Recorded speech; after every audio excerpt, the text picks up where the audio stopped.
Hi guys, and welcome to another episode of the Boxing Coalition. My name is Cam. Joining me tonight, I've got MV Chu and Kevin Horn. Hope you guys are well. Peter Quillin, Daniel Jacobs, Saturday night, Brooklyn, the Battle of Brooklyn. Chu, I'll start with you.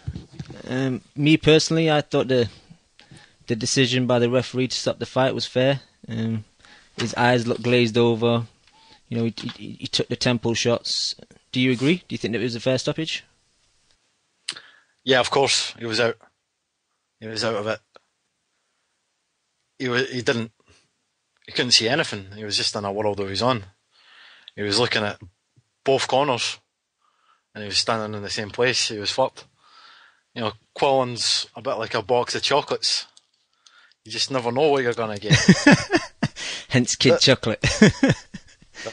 This time out, it was a soft centre chocolate with a humble exterior. I thought, you know, anyone who steps in the ring, obviously, you know, I don't need to say this, but I'll say it, is brave, is tough, even before a punch is thrown, just to get through the nerves of thousands of people looking at you, ready to ridicule you in case something goes wrong. I don't want it, but you know what? Boxing fans want to see a warrior. They want to see everything. And the thing with Peter Quillin is, he's just too nice. He's too nice a guy. He's got skills, he's got physical talents. He just doesn't want to hurt you. Like, he just sees this as a business. Like, he is seeing boxing as something to build his name up, to get his name known. He strikes me as a guy who, I don't know this, I'm just speculating, a guy who likes to sign the autograph. He likes the interviews for the cameras, but he doesn't like the actual part of getting in the ring and fighting. Whereas Daniel Jacobs, I think, is the exact opposite. You know, he can conduct an interview, don't get me wrong, I like him, he's articulate, Daniel Jacobs, but when it comes to the actual getting in the ring, you can tell he actually fucking loves it. He's got the dog for the fight. And straight from opening bell is just like, attack, get him. Yeah. Hook, decoy punch, as Paulie Malignaggi said, and then fucking followed up by a right hand, and when he hurt him, he finished him. And that's the difference. Yeah, he definitely jumped on him. Had the killer instinct.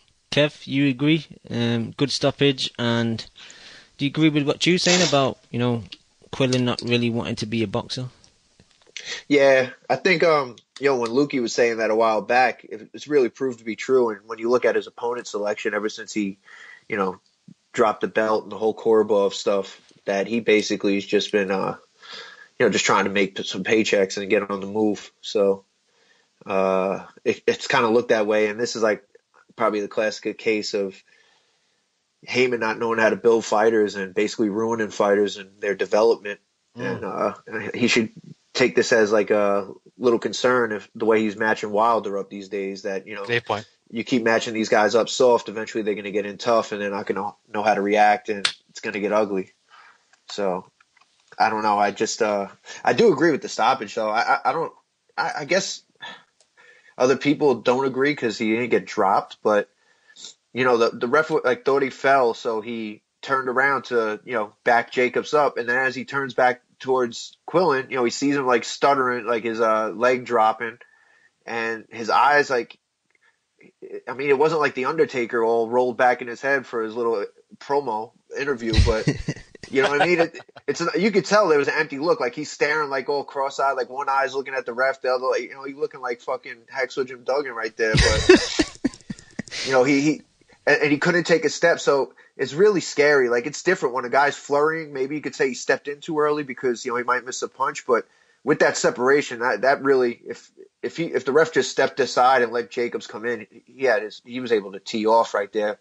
You know, he could have picked his punches. He could have thrown 2 or 3 and landed one. You know, he could have teed off. It's not like he was still in the middle of combinations and he stopped it. So I think you have to stop it. He couldn't defend himself there. And I'm one of those guys who forgot, like, there is no standing 8 count in the pros. So, like, I would have said that was the time to do it. So,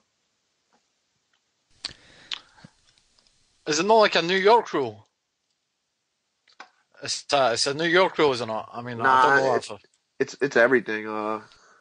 Basically, hold on. It's like I sent the list before. Basically, all the major title groups in a title fight, it's not sanctioned, and most places it's really not sanctioned. The only time you could really call a knockdown if the guy's knocked down is if he's not down is if the ropes held him up, and that's the only time they could give like that 8 count. So What's the situation with the 3 knockdowns? Because I know in Florida, I think that rule is still available in certain cards, and I know it's available in Canadian cards as well. Is it just a matter of choice for the promoter or for the governing body that are setting up the fight? what, the 3 knockdown rule? Yeah. I have no idea, to be honest. I've seen it in some big fights where usually a 3 knockdown rule it's like waved off. So I think like anything, it could really, like boxing, there's no rules. It's what's negotiated. Yeah, beforehand. Yeah. I thought the point Kev made there about Al Heyman ruining fighters is true. When I was watching the fight, I was thinking Berto. I was thinking Andre Berto. Just like Kev says, the tool's not sharp enough. You get so many soft touches that it's just when you do step up, you're not prepared. You're not prepared for the intensity of what happens. You know, anybody can run on a treadmill, but can you do it on an incline? You know, so Al Heyman is probably, you know, if I was a fighter, I wouldn't sign with Al Heyman. I would do it for the money, but I wouldn't do it for legacy. Yeah. One of the points Kev made earlier, I was going to play a devil's advocate, but it just fell out of my head, so I can't. I'm trying to remember what I was going to ask him, but where Probably does around Jacobs the knockdown. No, where does Jacobs go from now? Is it the immediate rematch? Oh, sorry, I remember the point now, Kev. You're talking about the whole Quillin getting hurt and stuff. Does can we not say, you know, you just got caught cold? You know, do we have to start going into like, was he prepared for the fight? Has Heyman matched him well? Can we not just say, you know what, it was the first round, he got caught cold a bit. Let's have a rematch. You got an echo going on, Cam. Is that somebody else? Or? That's me. It's off now. Okay. My bad. Yeah, can we not just say you got caught cold, let's have a rematch and go from there? Yeah. And I'm not saying that that's definitely the reason. That's only speculation. And there could still be a mindset where, you know, you're not completely committed to the sport, but that doesn't mean that's why you lost. You know what I mean? Yeah. So, and definitely, when you get caught early and you get caught in that right spot, that last punch that hit him where he stumbled, you know, like, if you ever played basketball and got elbowed in that spot, like, it almost knocks you out, like, almost instantaneously. And everybody's looking at you funny because there's something about that spot, like, in between the ear and, like, the eyebrow area over there. Yeah. So that definitely, even, like, you know, as he was recovering, it felt like if he didn't get hit with that shot, we could have been in for a good round and good fight. Yeah. So, yeah, not necessarily. I'm not blaming it on that, but I just think from his demeanor and his mentality and from everything people say that, you know, he already had like two fights ago plans on how he can make the money and exit strategy and all that. So, which is not a bad thing. You know, he's already making good money. He's starting a family, and you know, who really wants to get punched in the face all the time? Exactly. True. Looking back now, obviously it's easy to say afterwards, but you know, a lot of these boxers, they just don't know what to do when they're hurt. Like, he was trying to, like, at points he was trying to hold, which is a good idea. At points he was trying to swing back, which is not a good idea. It didn't seem at any point that he thought, you know what, I'll just take a knee and gather myself back. It looked as if he was embarrassed to get hurt in the first round, like in the first minute. Too many fighters go through that where they're just kind of like embarrassed to be hurt, which is just dumb. He should just take a knee. But I mean, I think he was just too shaken to take a knee. You know, taking a knee takes thought. I don't think much thinking was going on at the time. He was just hurt, confused. Good point. Surprised. He's never had to do anything like that before. I can't even recall like any much times he's been hurt. He's been dropped, but he's never been hurt like that. So it just goes to show, like, level of opposition. What is he? He's Pierre Quillin. He's like 30 or something, and that's his first kind of tough big fight. Yeah, I I didn't make a pick. I wasn't even thinking of making a pick last week, but I definitely did think that Jacobs had a chance. You look at Jacobs' record, he's like 31 wins, 27 KOs, and I noticed people were like, last week were saying, not just on this podcast, on like the Boxing Voice and elsewhere, like Jacobs is not the bigger puncher, but his record proves that he is. He is the bigger puncher, and I don't see much like one punch knockouts from Quillin unless he's fighting some fucking stripper or whatever, some PBC special. So I definitely think in most categories Jacobs is the better fighter, and it proved it. Yeah, I think Jacobs is the more polished fighter out of all of them, and out of all the guys I ever see, like in the gym sparred ever, like, you know, including the Ukrainians and Curtis and Marcus Brown, all those guys, I think it's pretty evident when they're in the gym and just the mitt work and some sparring that Jacobs is the more fundamentally sound, and that's probably why, you know, he had a good amateur career. But he's got very good fundamentals, and he throws the right hand, even though like it didn't look like a great punch. Like he throws a good right hand, the way he turns and sits and everything like that. So, you know, I think the technique in his punching, it really generates power. And he's a guy that's always in sick shape. Like if you see him like, and he's weighing heavy, like above the weight class, you wonder how he's going to make it because, you know, he has no fat on him. He's always in good shape. And I think there was a video on YouTube where it showed him like losing something like 14 pounds in a day and a half or something, just sweating like a beast and sweating it out. So he's a pretty big guy. He might not give off that look, but if you're around him, you can see he's just, you know, he's cut. He's a big guy, muscular guy for that division. Yeah, even in the ring, like he looked noticeably bigger than Quillin. Like I thought Quillin was the bigger guy. And that's the prevailing thought with everybody, that Quillin was just a huge middleweight, and then, you know, when they stand together, Quillin's a little soft, doesn't have the muscle, and, you know, he's tall, but Jacobs is just a lot thicker, a lot, you know, stronger built. Yep. Shout out to the Boxing Voice. I just mentioned them. You know, Nez has had longer conversations on drive-by mode than the actual fight itself. It was like 90 seconds. And if I'm a paying customer and I went to see that, I'd be disappointed because you've just paid money to go see Chris Algieri and Eric Bone. And you went to see 90 seconds of that fight. I'm never a big fan of like these one-round knockouts. Now you always feel a bit short-changed afterwards.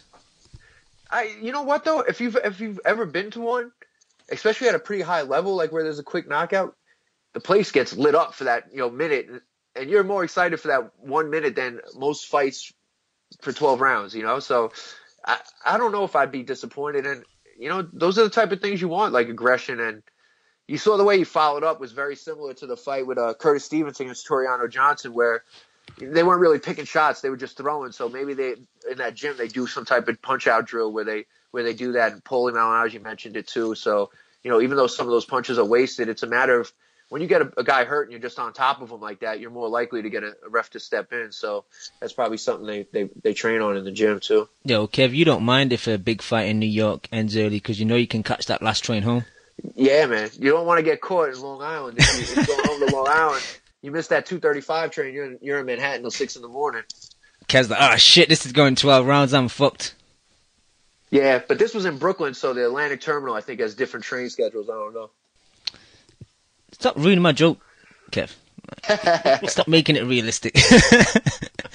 My boy Ari jumped on the line. Ari, you there? Yeah, can you hear me? Loud and clear, Ari. First of all, how are you? Yeah, I'm good. Second of all, the stoppage, think it was fair? Yeah, it was fair. You know, I wouldn't mind seeing Quillin out like a starfish, to be honest. But it was fair. You know, the guy was stumbling about. Really, I would say he should have took a knee, but he was on his way going down. You know, the ropes kind of did stop him. You know, he put his arm out on the rope. You know, when he's falling, he put his arm out on the middle rope, like his hand kind of held him up. So the ref could have gave him an 8 count, I guess. But you know, when someone's shaking around like that, you know, he was trying to hobble on his feet, you know, to impress the ref, but it wasn't working. You know, we've seen people get stopped like that when they get back up after a knockdown, you know, where they're jumping up and down, they're still shaking. So, yeah, I think it was a fair stoppage.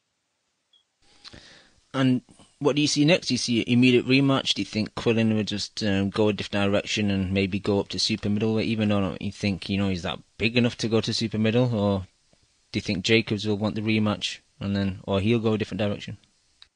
I think Jacobs wants a rematch because, it's the biggest fight on that side, and he knows he can beat Quillin again. It's the biggest, he's not going to fight Golovkin unless it's a mandatory. He can't fight Lee really. I heard Lee and Saunders are more on the HBO side nowadays. I heard their fight's going to be on HBO if I'm correct, or was it going to be a Showtime? Do you know? I think it's going to be Showtime. Oh, I could be wrong. Yeah. I'll check. Oh, I'm wrong but then, Lee's with DeBella and DeBella's Heyman, so. Yeah. But yeah. So the Lee fight could be there if Lee wins. But that's what on everybody Quillin's side, was saying. Everybody was saying, just not to cut you off, if he doesn't fight a rematch, which I didn't look like Kid Chocolate was really interested, but if he doesn't fight a rematch, he's probably going to be fighting Leo Saunders next, whoever wins. Yeah, that's what I was going to get into. I was going to say Quillin doesn't seem like he wants to rematch. And, it's all about Quillin's mentality. We've spoken about it before where Quillin hasn't showed that he really cares that much about boxing. He said before in the past, for example, that if anything happened to Heyman, he would retire from boxing. He's all about the money only. And after what Jacob's done to him, it doesn't seem like he's really committed to, getting that L back or getting them back to even, shall I say. So yeah, I don't see a rematch, to be honest, unless it's a big money fight again for Quillin. But I guess he'll get less this time, even less. He's not the champion. He's someone coming off a surprising KO in the first round. I'm sure Jacobs will want more this time, and I don't see the rematch happening. So I'd prefer Jacobs fighting the winner of Lee Saunders. But the thing is, though, there was a pretty good crowd there, so there's probably money in a rematch too, I guess. I was speaking to someone on Twitter, PM versus the World, who's very often in the chat as well. He was at the fight, and it just looked to me like they had half of the lower bowl open. Would you say that's about right, Kev? I wasn't there, but usually, like they did for the Provatnikov Algieri, they close out the top and they have the bottom open, like the 100 section, and they close out the top. So it's fitted for you get 10,000 people in there. Yeah. And I think Provatnikov Algieri had 8,500, and this crowd I heard was very similar in size. So, right. Which is a pretty full house. The lower bowl is pretty much full if that's the case. So. And the atmosphere did seem really good for the main event. Yeah, I've heard from people who went that I missed out on a pretty good show, and that like you said, the atmosphere, I guess, because there's a lot of local fighters on the card when you have, Marcus Brown and Titus Williams and stuff like that. So it was more of everybody knew each other. It was just a good crowd, so it was more of an event, like a party event. So it wasn't many dead crowds and silence all over the place. So. Yeah. Well, that Brooklyn belt looked like a piece of shit. It's horrible, isn't it? Looked like the front of a car, and they just stuck it on a belt. I hope no one else fights for a Brooklyn belt in future, man. They should retire the Brooklyn belt. Sell it and get scrap metal money. You probably won't get that much. Well, no, it's shiny enough. I'd fucking put that on my mantelpiece. Although it'd probably blind me if I opened the fucking curtain blinds. No one would steal it from your house, though. If they saw it through your curtains, they're not going to break your window just for the belt. They'd probably put it on their car. Fucking reinforce it. That's like that hardcore belt that they had in WWF with the duct tape and all that shit. That's what I was going to say earlier as well. Kevin, Chu, you guys need a WWE jar. Every time you mention them mofos, you need to put $1 or £1 in there. Make some money for the coalition. Once boxing starts getting 3 million people watching their shows on cable TV, Yo, Chu, the first big right hand that caught Quillin, Jacobs did a nice little move. He jabbed and then he pulled Quillin's hand down with his hand, hit him with the right hand, man. It was a nice little cute move, man, but obviously helped him landing that big flush right hand. Yeah, Jacobs has got some nice skills. I mean, he's Golden Gloves champion. He's got a couple tricks, a couple wrinkles to his game that maybe a guy like Quillin, who doesn't have a kind of amateur background like Jacobs does, doesn't know these moves. People are Jacobs was once thought of as being like the next guy. And obviously, P-Rog fucking put a stop to that hype train. But it's good to see him back, you know. Obviously, he's probably the best guy at 160. I mean, who else has beat cancer? And Even Golovkin hasn't done that. exactly. I mean, That's because cancer's ducking him.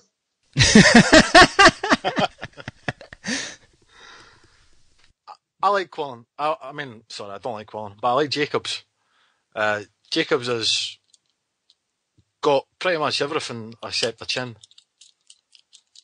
And when he hurts a guy, he goes for the kill. He's an exciting fighter. So That typing ain't me, by the way, this time, Cam. It's alright, don't worry about it. But yeah, I mean, if Jacobs was to fight Golovkin, he would get knocked out though. This thing where I seen on Twitter that the fight last night was like the number 2 middleweight against the number 3 middleweight, and Jacobs has supposedly got a better record than Golovkin now because he's actually beat the number 2 middleweight. You know, I listened again. I'm shouting out the boxing voice. I was listening to them last night, and they were saying a lot of the callers were that Jacobs has got a better resume than Golovkin because he's beat Peter Quillin. True. The argument I seen, I didn't listen to the voice, but the argument I seen on Twitter and I got involved in was pretty much not that he has a better resume, but he has a better win out of the two, Jacobs and Golovkin. That Jacobs has the best win out of the two, which I think is accurate. You know, and I might be biased because I like Danny a lot. So, but wouldn't you say first round knockout over Peter Quillin is better than any win that Triple G has? I think it's slightly, it's not even, but it's a bit less than even than the Lemieux fight. Like, Lemieux's decent, you know. He knocked Endam down multiple times, just like Quillin did. Yeah, but isn't a 1-round knockout better than a 10-round knockout? That's my argument. It is on paper, but like we were saying earlier, Yeah. you can get caught cold, you know. But Triple G didn't catch Lemieux cold. True. You know what I mean? Yeah, that's a and good point. Lemieux's been stopped before. True. In quicker time, and he's been beat before by lower level guys. Whereas, you know, as bad as Quillin won, he's always eked out decisions. He's always, you know, got the draw in the Lee fight. So, and he's never been stopped. You know, so That's true. But we all know that Triple G has to play with his food because otherwise no one would sign up to fight him. Yeah, but I'm just I like I said, if he would have knocked out Lemieux the way he did like Rubio or Gil, then I would have said that Lemieux wins better. Even though it's 2 rounds, 1 round, as opposed to 1 round, it's a little different. But I just think a 1-round KO of a top-rated middleweight is better than a 10-round TKO. You know, No, that's my take. No, I agree with you about that. I'll throw this out to all of you, but Ari first. If Lee beats Saunders and Jacobs fights Lee at some point next year, who would you pick, Ari? Jacobs versus Lee. Yep. Oh, I don't know, man. It's the bat of the glass. That's hard. I'm thinking of Lee's equalizer punch. You know, that right hook of his. But then I'm also thinking Jacobs has got power. Lee's defense is shaky at times. It's all about who lands that big punch first. So at the moment, I'd say Jacobs at the moment. Because Jacobs starts faster. Lee does take a couple rounds to get going. More than a couple rounds, really. He usually takes like 6 rounds to get going. I've seen him fight bums and, you know, he's losing the fight and then, you know, he comes back with that equalizer punch, like I said. So at the moment, I'd say Jacobs. Yeah, I'd probably have to favour Jacobs as well, just because, like you said, Lee always has slow starts. You know, he struggled with Jackson. He didn't look that great against Quillin. That was a bit of a shit fight overall. And yeah, it kind of depends how he looks against Saunders. If he looks like shit against Saunders as well, but scrapes through the win. He was getting beat by Korobov too. Yeah, exactly. So, yeah, I'd probably favour Jacobs, to be honest. What about you two?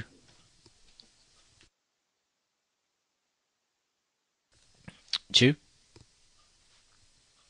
Yeah, I've got Andy Lee. Close fight though. I mean, anything could happen. I do think, like Harry says, both of them have got glass, but at the same time, I've seen Jacobs get knocked out like knocked out, not stopped by the referee. You know, Andy Lee's been stopped several times against Chavez, against Brian Vera, but he's never been KO'd like that, like Jacobs was against Pirog. So I would fancy Andy Lee, and like it would just be a shootout. Who lands the first big punch? But I would pick Lee. Kev? Yeah, that's the one thing that I was hoping to see if Danny would get hit by a big shot from Quillin, how he reacts, because I guess that's the one thing we have to see since his comeback. So it's interesting, but I just feel like if Lee doesn't land that big shot, or if Jacobs could take it, that Jacobs is going to outbox him and beat him like 9-3, 10-2 pretty easily. Yep. Lee just gets outboxed by everybody. If he doesn't land that big left and knock somebody out, he looks awful, right? Yeah. Yep. Fun fights though. I'd like to see him live. If that fight's in New York, I'll be there. So. Like Stokey in the chat is saying, Billy Joe beats Lee, so it doesn't matter. Yeah, I could totally see him beating Lee. I totally fucking see it 10-2, you know? Yeah, I definitely see that. No, I've definitely got Billy Joe in that fight now. That's my fucking nightmare if Billy Joe beats fucking Andy Lee, man. If Billy Joe beats Andy Lee, I could see a Jacobs Quillin rematch because there's more money in that. Yeah. I mean, I've went from being a kind of hater of Billy Joe Saunders to kind of liking him. Not for his in-ring ability, because I think, I'm not that impressed. He's good, don't get me wrong, he's a good boxer, but he's not that exciting. I'm more interested in his personality. Whenever I see him on Box Nation or give him interviews and shit, he's quite an interesting character, so that's kind of like Paulie Malignaggi and Floyd Mayweather. I'm kind of drawn to his fights just because I want to see him win or lose based on his personality outside the ring rather than anything he does inside it. Yeah. How do you feel about Fury at the moment, Chew? I knew you'd get that crow ready for me, man. Oh man, I was fucking dying to get on the show last week. I was fucking desperate to get on the show. I was not impressed. Stop it. You've been shitting on him for like 2 years, saying he was going to get knocked out easy. Listen, see that day in Dusseldorf, an old shop-worn performer walked Oh, in. no, I don't want to hear that. Listen, an old shop-worn, past Show his some respect. best performer walked to the ring. And I'm not even talking about Rod Stewart. I'm talking about Klitschko. I'm talking about Klitschko. He was shot. Honestly, I've never seen such a shot fighter in my lifetime. I paid money. Well, I didn't. My brother did. I watched it with him. It was fucking the worst fight I've ever seen in my life. I'm not even joking you. I've got to give Fury It was credit. awful, right, Drew? That was one of the worst fights, man. You can't say otherwise, Kev. It is. No, you can. You missed all the boxing hipsters. Cause we don't appreciate boxing. We don't know what real boxing is. That's why we don't like it. Yeah, I agree, Chew. It's the worst fight I've seen in 10 years. There's no winners from that fight. Tyson Fury is now the champ. I wasn't picking him. I've got to give him that credit, but The viewing fans certainly weren't the winners. he has not gained any fans from that. I'm not a fan of his. No, he's gained a lot of fans, actually. A lot of casuals. The casuals. The casuals, because they are more interested in the title. Like, he's the heavyweight champion. But you know, he beat a legit guy. I know he was shot. It's still a great win. It's still the best win of the year. Someone's got to do it. Yeah, someone had to do it, and he did it. So, and Exactly. It's a fantastic win. It's a fantastic win. The guy's On paper, it's a lifetime. I agree. On paper, it's a great win, and he's the guy who dethroned the guy, and we all wanted him out. So he's the guy who got him out. It's just watching it was boring, but great win for sure. Yeah, I mean, I was listening to it on a radio in a chalet at this music festival, and I went nuts when he won. I was kicking stuff around. I went mental. Great win. I can imagine Leon doing that, you know. I was watching it on a telly, on the radio on a telly in this bleak fucking town in North Wales, listening to really minimal techno. It was the highlight of the weekend. Yeah, what fight was it that, Leon was on a stag do and I started messaging him saying some fight was really good and then he left the stag do to go find the fight in the pub. That was some funny shit, man. Brian Rose, Carson Jones. Fucking bastards.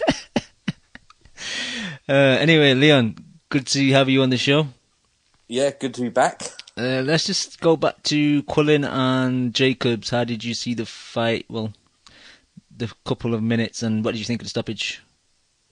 Stoppage was fine. That was a massive skanky leg he did. He was doing the 1,000-mile stare as well. I mean, he was shot, wasn't he? If he'd been hit, he could have done so. If he'd gone in and landed another big shot, he might have killed him. Yeah. He was all over the shot, man. Exactly. We don't know what would have happened. And he, like I said, he had space to tee off. It was just there on a platter, like a heavy bag or something. But he went 2 stiff legs. He went 2 big, horrible stiff leg steps, and then the massive Elvis Presley knees, and then his leg stiffened again. And who knows what he was looking at, because he was all over the fucking shot, wasn't he? It was fucking brilliant. He was looking at his career at a distance. Yeah, it was. That's my fight of the year. That's made my year. and you know what's funny? When the ref got up to him, like, I was trying to talk, like, why you stop it type of thing, like, he wasn't even looking at him. Like, he was looking over his left shoulder. Like, he didn't know, man. He didn't know where he was at. No way. But he didn't argue the stoppage 1 second. And exactly. From what I heard, he, even after, like, I didn't hear all of his post-fight stuff, but everybody said he was pretty classy and pretty honest, and that, he got buzzed and he was done, and he didn't argue with the stoppage. And supposedly he was telling everybody that he was pretty much out of it. He just, when he came to, he wasn't hurt. So classy, too classy, too humble. It was a farewell speech, wasn't it, Chew? Farewell speech. Yeah. That's like the golden watch moment. That's how Quillin is. We've seen in interviews before. His heart's not really in the sport. So that's why I'm glad he's gone. Yeah. Yeah. I was watching the Box Nation stream and they were saying it was a legendary post-fight interview. Saying it was legendary because Quillin was so humble. No, it wasn't. It was fucking disgusting. If you want 2 spoonfuls of sugar and a spoonful of religion, it was to your tasting, but it wasn't to my taste. That's because you have salt in your tea.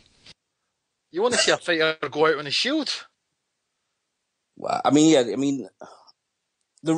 feel for the ref because the stoppage looked horrible on TV, but it was the right stoppage. Would everyone agree with that? It just didn't look right, the stoppage, but it had to be stopped.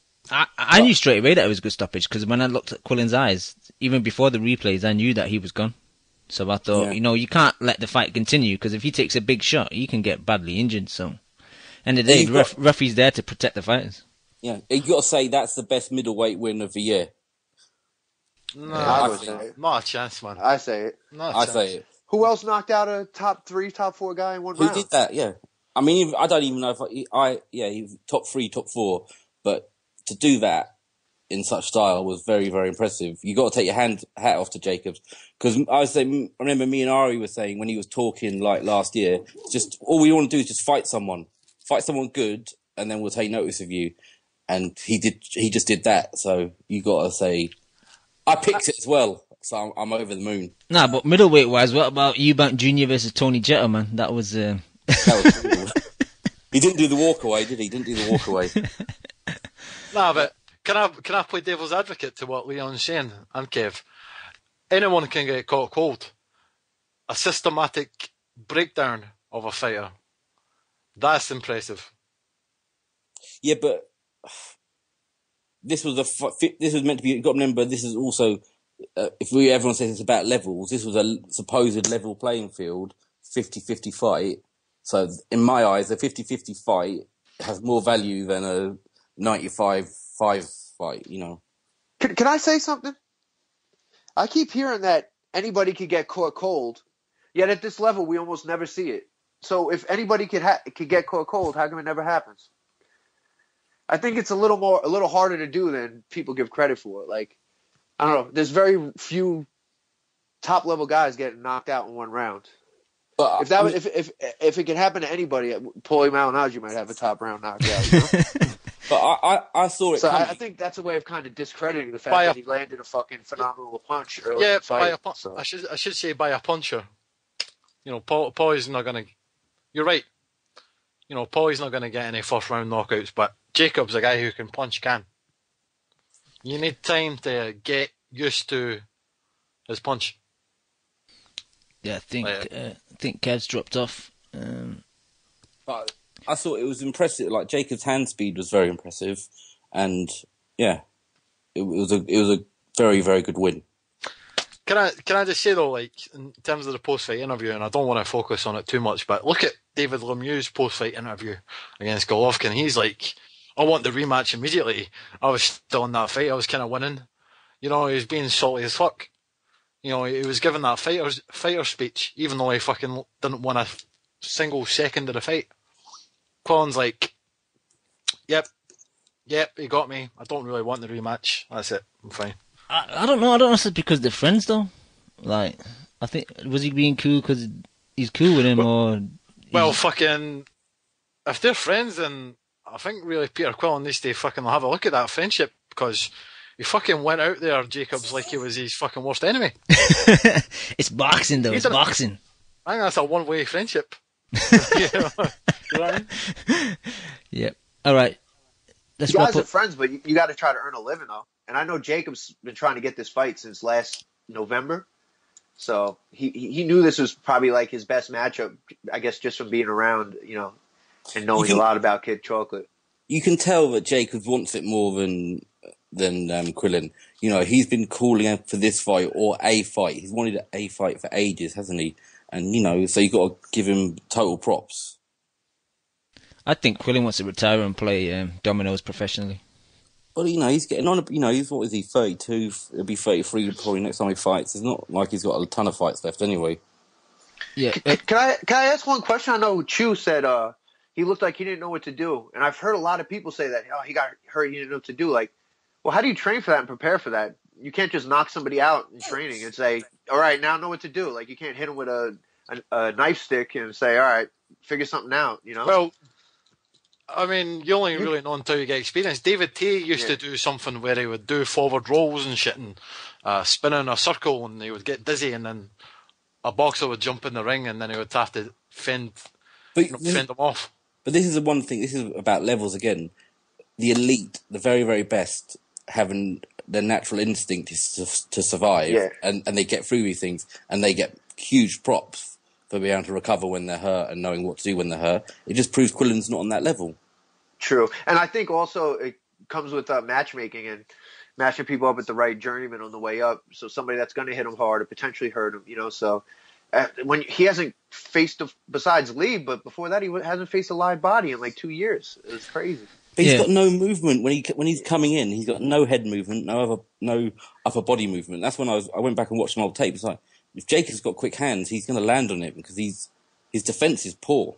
He got them little John Stockton shorts on, and he's walking forward straight up.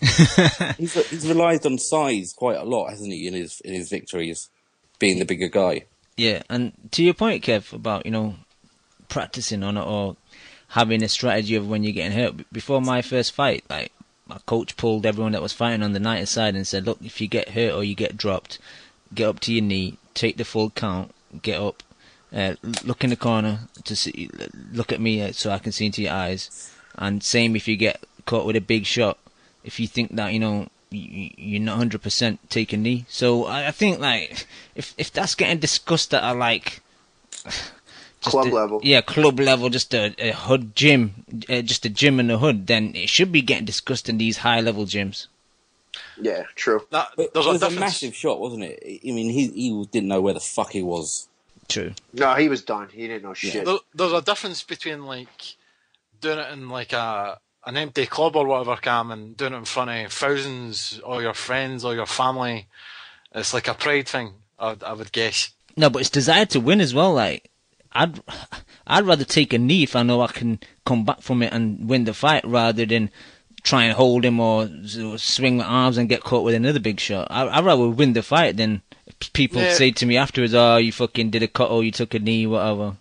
You're a smart guy, though. A lot of these guys aren't. But taking a knee's clever. Bradley's taken many a knee and used it to his advantage, hasn't he? But he's a top level fighter. Yeah. Was that his family that they showed go like trying to wave it off, or was that Jacob's people that was they showing jumping around? Like I couldn't tell if she was happy or if she was like stop the fight, wave it off, like dude's getting rocked. Like I couldn't tell when they showed that family at ringside. I think it was them complaining about the stoppage. That's what I. Yeah, I think Oh, I thought it was Quillin's Quillin's side. family asking them to stop it. No. Oh, maybe I'll relook it. Right, just to wrap up, any final thoughts about this fight? Alright, let's go to Ari. Let's go back to Fury for a second before we talk about the undercard of Quillin Jacobs. Ari, what do you think about this whole situation with the IBF? Mandating this Glasgow fight for Fury, and if he takes the rematch with Vlad, which Vlad put on Twitter that he's going to execute his rematch clause. If it sounds a bit unfair to me, he's just won the title, and now they're saying, he might get stripped if he has the rematch with Vlad. I think, I've always said I like IBF for how they move, but I think they are overkilling mandatories a bit recently. I feel Brooks gonna have to fight Busier apparently next because otherwise his belt's dropped. So it's that kind of bullshit going on where they're forcing these weak mandatories. Fucking Busier, and then we got Glasgow who robbed Cunningham.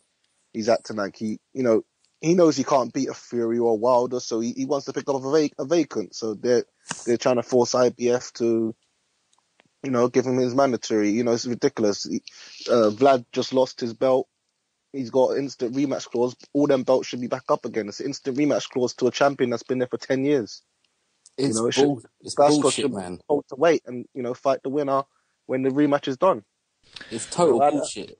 I'm surprised IBF's doing it as well because they're gonna lose out on a lot of sanctioning fees. I guess. I totally agree. I totally agree with you guys. But just to play devil's advocate, is it just the downside of having multiple belts? Yeah, but it's about maybe, but it's an instant rematch clause. Yeah, they should know about this, and it's also an opportunity that Fury might fight Wilder, and we might have a genuine number one guy, undisputed in the division. And they're willing to fuck it up for two bums to fight. And let's be honest though. That's true. Seriously, It's true. It's bullshit. But IBF have got history of doing this, like get people getting all the belts and then trying to snatch it off the champion. Yeah, it's an ego thing. It seems like in history though, recently IBF's been the only people forcing mandatories. I think I've heard even Cam say that. And he likes to shit on like the WBA and stuff. So yeah, I think the IBF are probably they have been up there. They've been respected for it, but they have, like I said, it's been a bit overkill. But you've got to remember, this is also on Duva. This is also her fucking doing, which is fucking bullshit coming from her after what happened with Kovalev and Stevenson. But they're forcing it because they could wait and he could get the winner. Because they didn't even want to negotiate, did they? They just wanted to go straight to purse bids.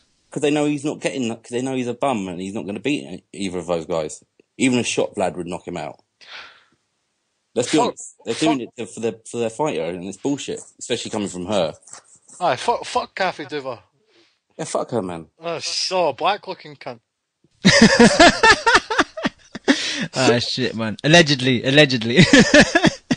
Before Kathy Duva. She has no power, negotiating power. She has no leverage, no deal. So doing snide shit like this is the only way she's going to get her people fights.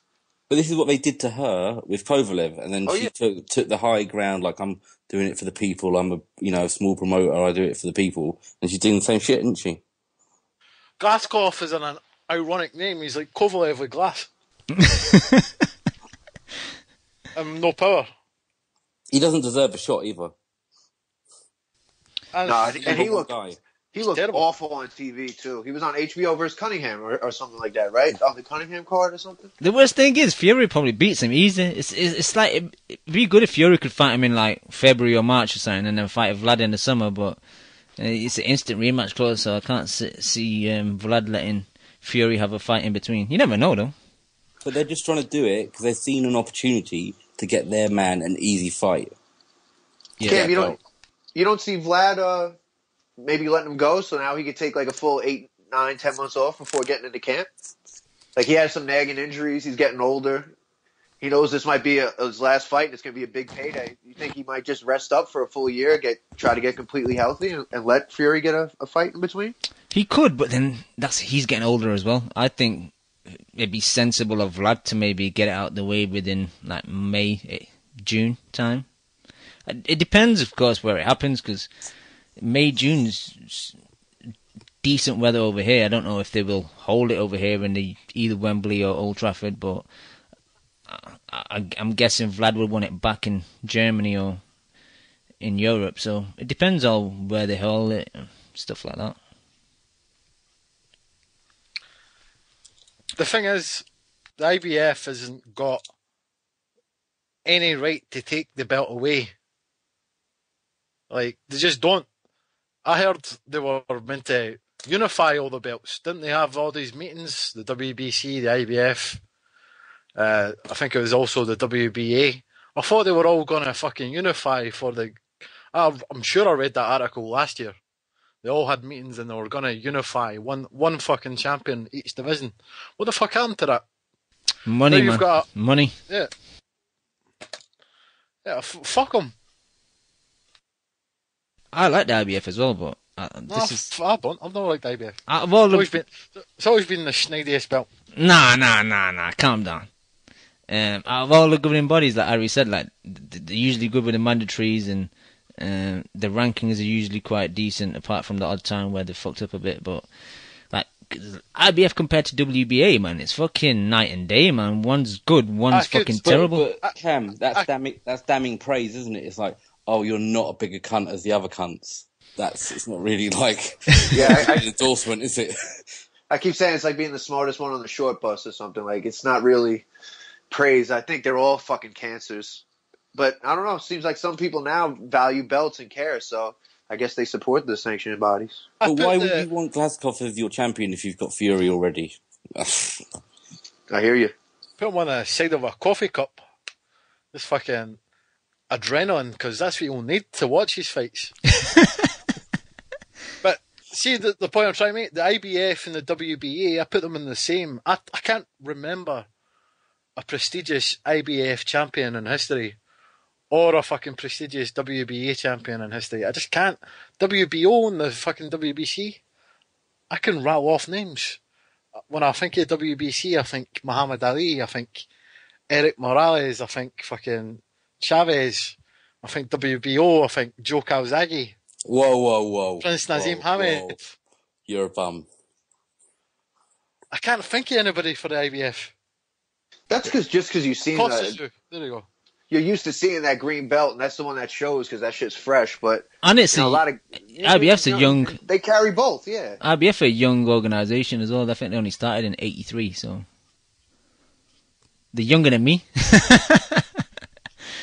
Much longer than Leon. Sorry, Leon. Thank you. I knew that was coming. I had to dig it in, man. All right. Anything else regarding Fury? What about Wilder talking all this shit? Bambi leg cunt.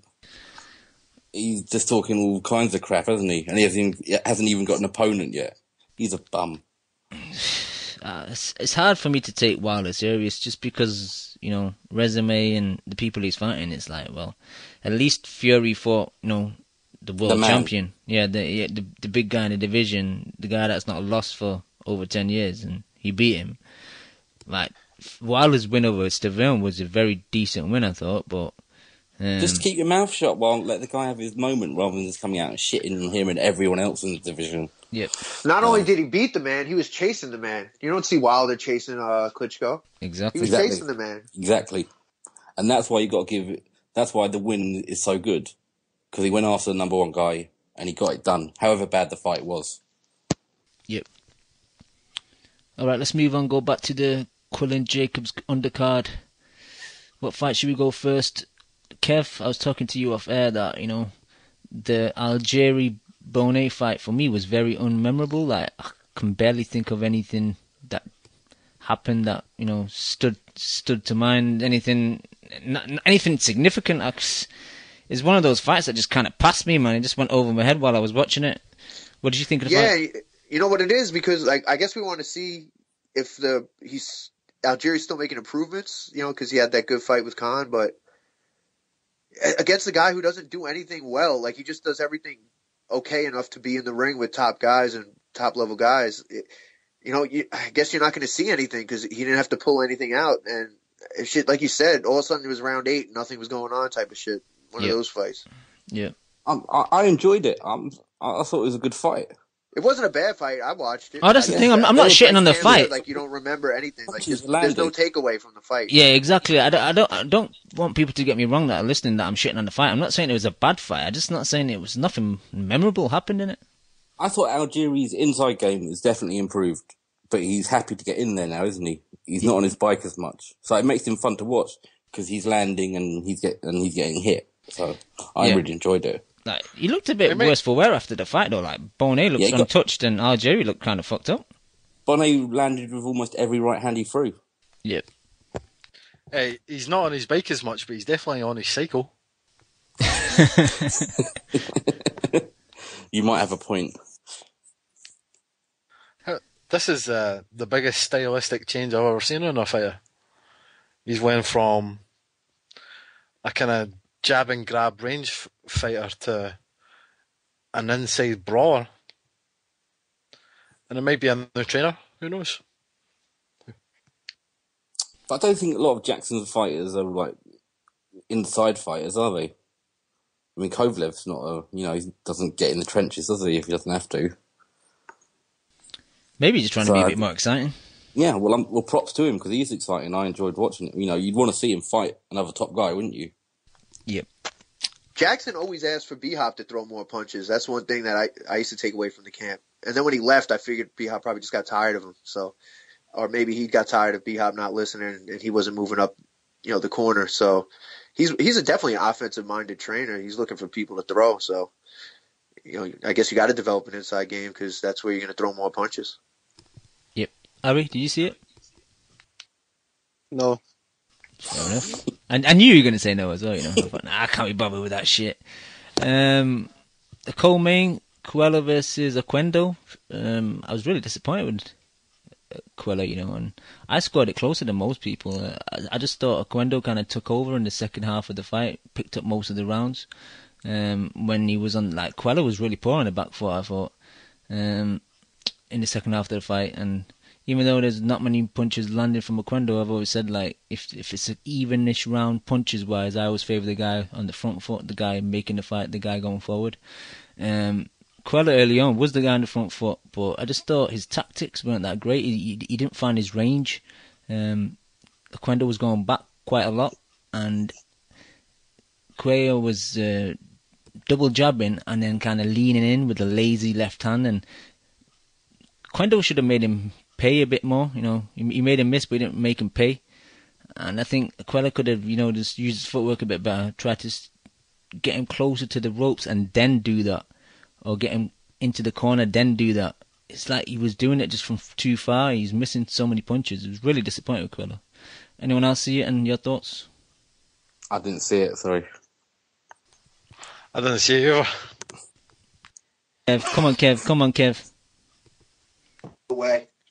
Come on, it took me a lot to watch Algieri Bonet. You bums. Yeah, I know Ari didn't see it. Casual coalition. Ari, you didn't see it, did you? No. Yeah, there you go. It wasn't a sexy card apart from the headline fight. No, even this Quendo fight, people started booing in around, I think, round 4 or round 3. Cam, did you see, what's his name, Marcus Brown? I did see him. Was that the fight that ended on the... It wasn't the cut, but it was the bruising on the eye that kind of stopped it. Yeah.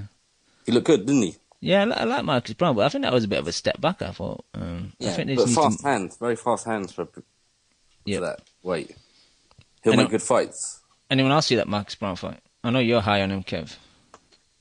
I'm high on him? Yep. Yeah, I watched it. I like Marcus. Good guy. Like I said, I've probably seen him spar 20 times, at least with Sean, like 10, 12 times. And he's good, man. But fast hands, right? Yeah. Oh, yeah. That's it.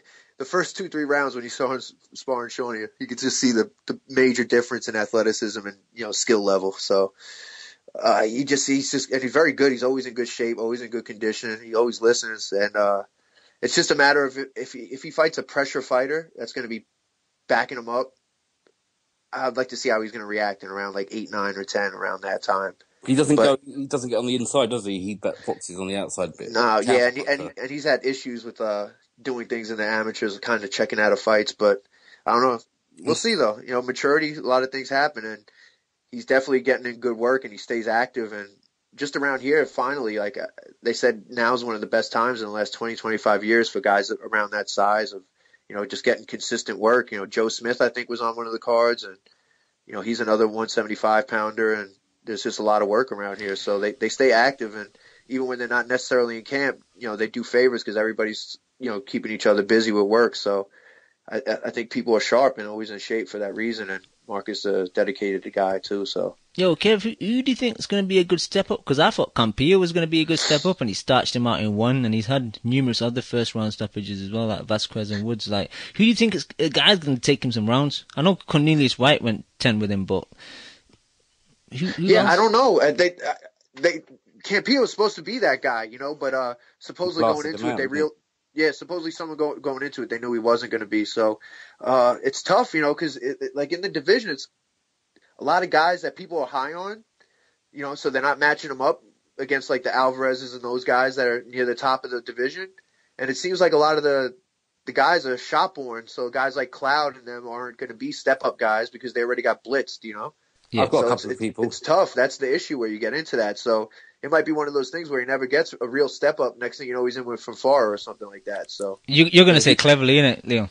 or Cleverly, him and Cleverly would be a good fight. Cleverly, definitely. Beaker, just to you know, because he'll go Beaker's a round. 168. Oh yeah, Beaker Cleverly be would be a test. good fight, I think. And Edwin Rodriguez. Yeah. At some Edwin point. Rodriguez is a guy that's a big guy, could go rounds. So I could see the Rodriguez fight happening. There's a lot of fights that could happen. So, but like you said, I don't know if that's going to prepare him for the top. So I don't think there really is that guy in that division. Yeah. No, it's a big jump, isn't it, to top 4-5 in that division? Yeah, I think there's just so much separation when you get to those guys, and I don't know, as guys like Pascal and them diminish, you know, those are good fights for those guys too, like good step up fights and names on resumes. I wasn't impressed with that Alvarez the other week. I was off. Yeah, he's looked bad the last two fights. He's let me down. It was the Kev praise that, you know... The KH curse. Exactly. First it got my boy Eubank, and now it's got him. Yeah, stay away from Eubank, please. Yeah, no, you. Yeah, I'm not buying the shirt. I want his career to do good too much. I didn't buy the Team Eubank shirt. But me and you, Cam, we ended our boy last week, didn't we? Iman. Yeah, we've took over the chemo curse, and we're fucking ruining fighters' careers now by backing them and praising them. So we're not going to praise anyone from now on. Yeah, I'm not mentioning that Russian light heavyweight I like.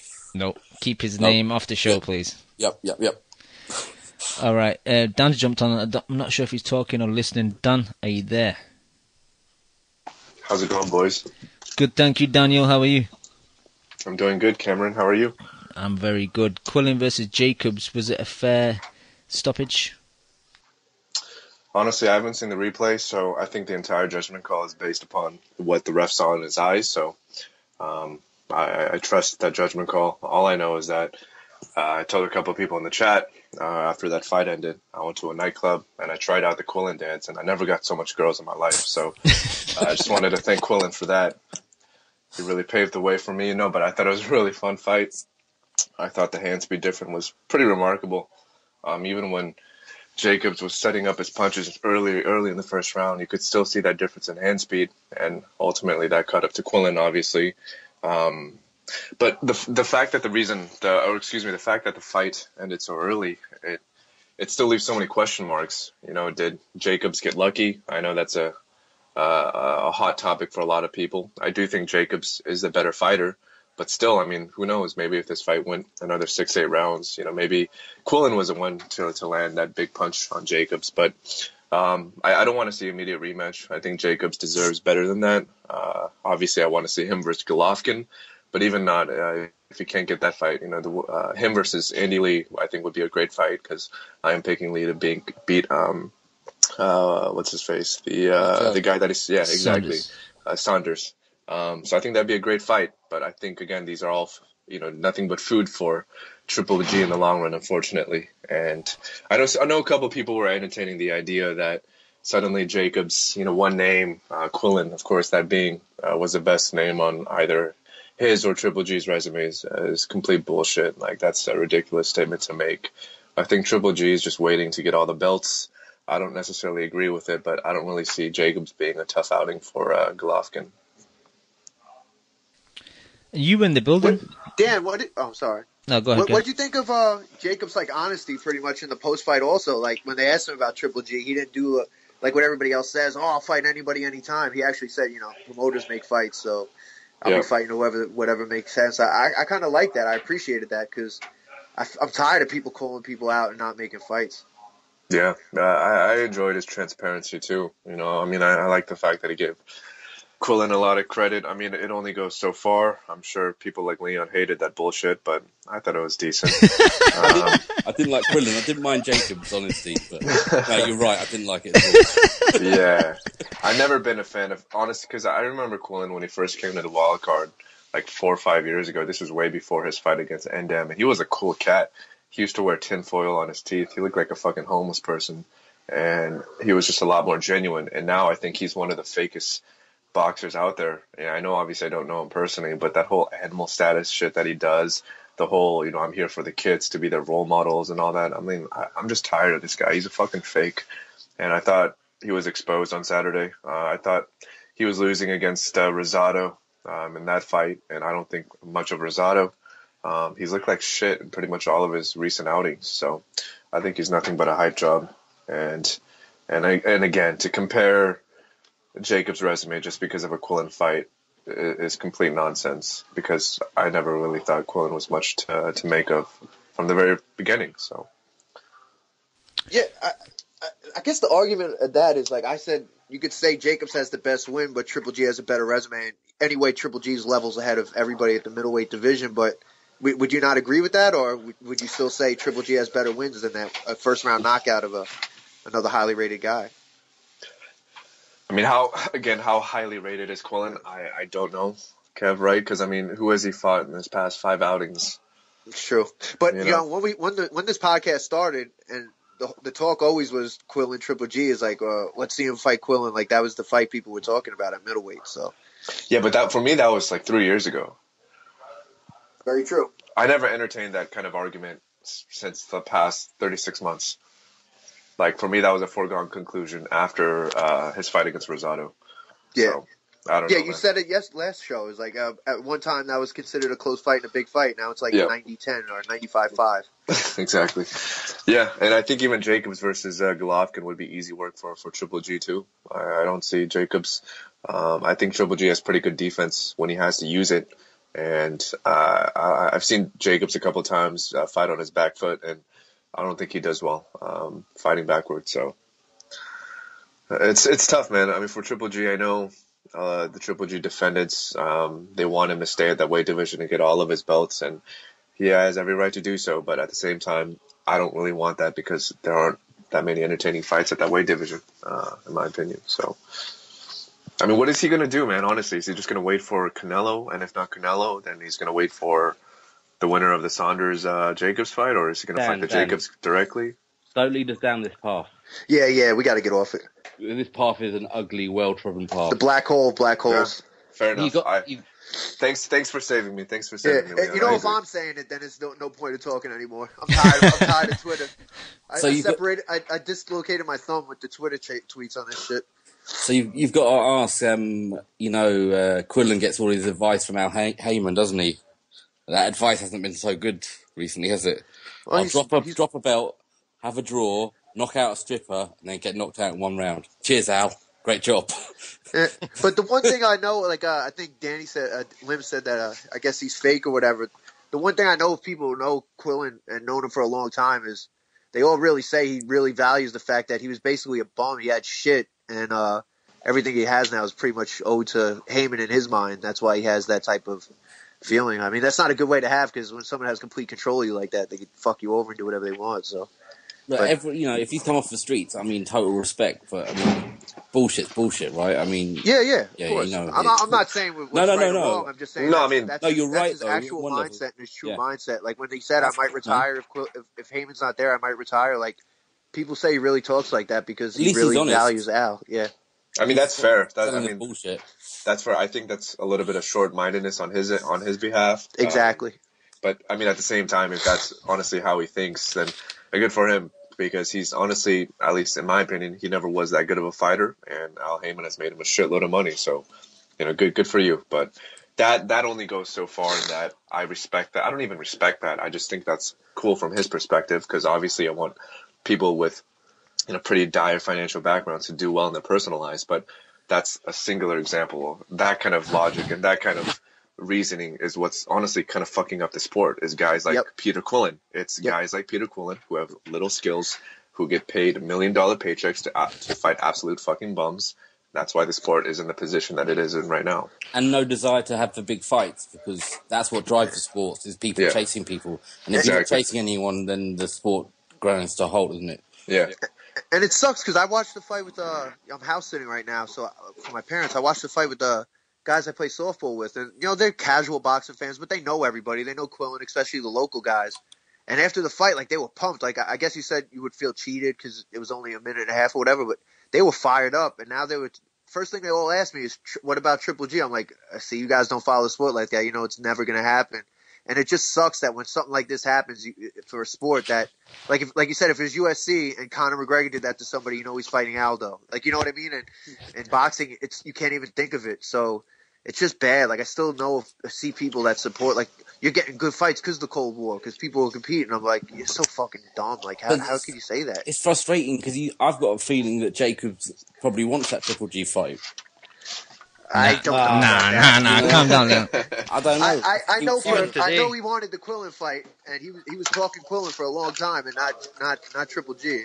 That was before Triple G is the confirmed monster he is now. Yeah, There's even more chance today. of Jacobs fighting him than there is Quillin fighting him.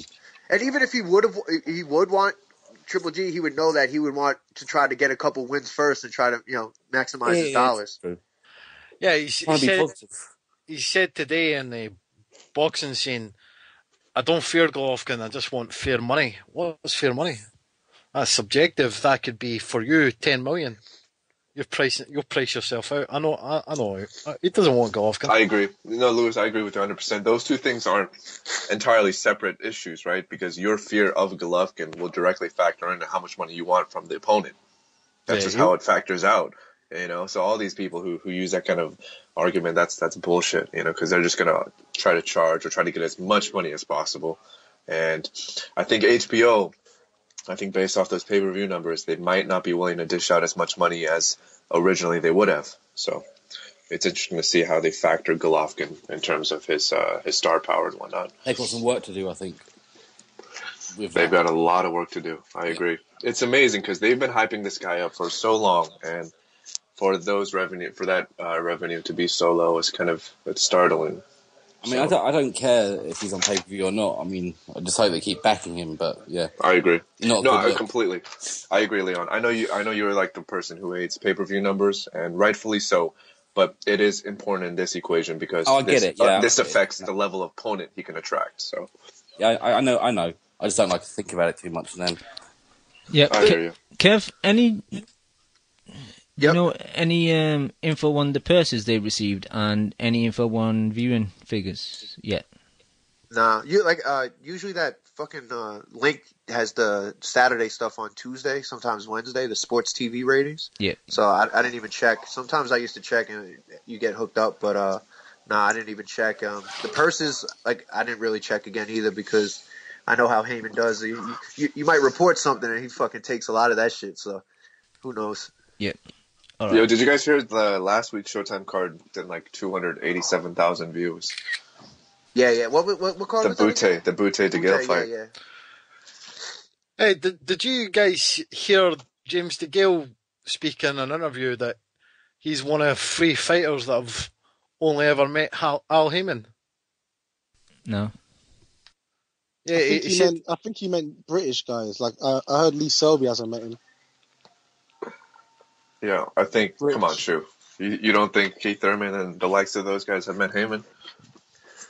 I know as of like last year when Bellew was around and everybody was sparring him that the Watson twins were around and they said Marcus Brown couldn't get in touch with Al Heyman if he wanted to. Like so he probably distanced himself from everybody, but I'm sure all the top guys, you think Danny Garcia, Keith Thurman, Porter aren't meeting, talking to and dealing with Al Heyman directly? Oh, of course, yeah, they are. They gotta be. Yeah. Do we have any kind of evidence for that? This man is Chewy said propaganda, man. It's propaganda. You misheard him. He said British. He meant British guys with him. Even then, Like I said, Lee Selby. He said Lee Selby as a man, or someone said Lee Selby as a man. I think there's a lot of guys who don't meet. I think they all this is all propaganda to make him out to be the big scary man. And a lot of guys don't meet him because you don't need to. Like, I work for JP Morgan. I don't see, if you work for whatever, you don't see everybody, you don't see the guy who runs everything. So it's just what it is. If you're who gives a fuck? If you're a low level or you're a guy that he's not doing business with yet, you build yourself up and get big enough, you're going to see him. I just think it's kind of like a mafia thing. Pretty much, but that's most businesses. You deal at the lowest level until you get higher. That sounds like a boxing promotional company to me. Yeah, to get through him, you have to beat me. To get through him, you got to go through me. You got to go through me. You got to, that's how it goes. You build up. What do you mean? I'm sure most of every fighter met Don King if he promoted you. That might be his style, and maybe like main events because they only have whatever guys. But if you have 200 plus fighters, and you're somebody who travels as much and does as much as Heyman, like, are you going to make it a point to meet every guy you deal with? Yeah, that's part of the job, I would imagine. Anyway, this is a black hole. I'm just saying. Yeah. Let me go to Lim. Lim, I know I spoke to you last week and you were planning on attending the fight. Did you end up going? Yeah, I was there. I just showed up for the main event.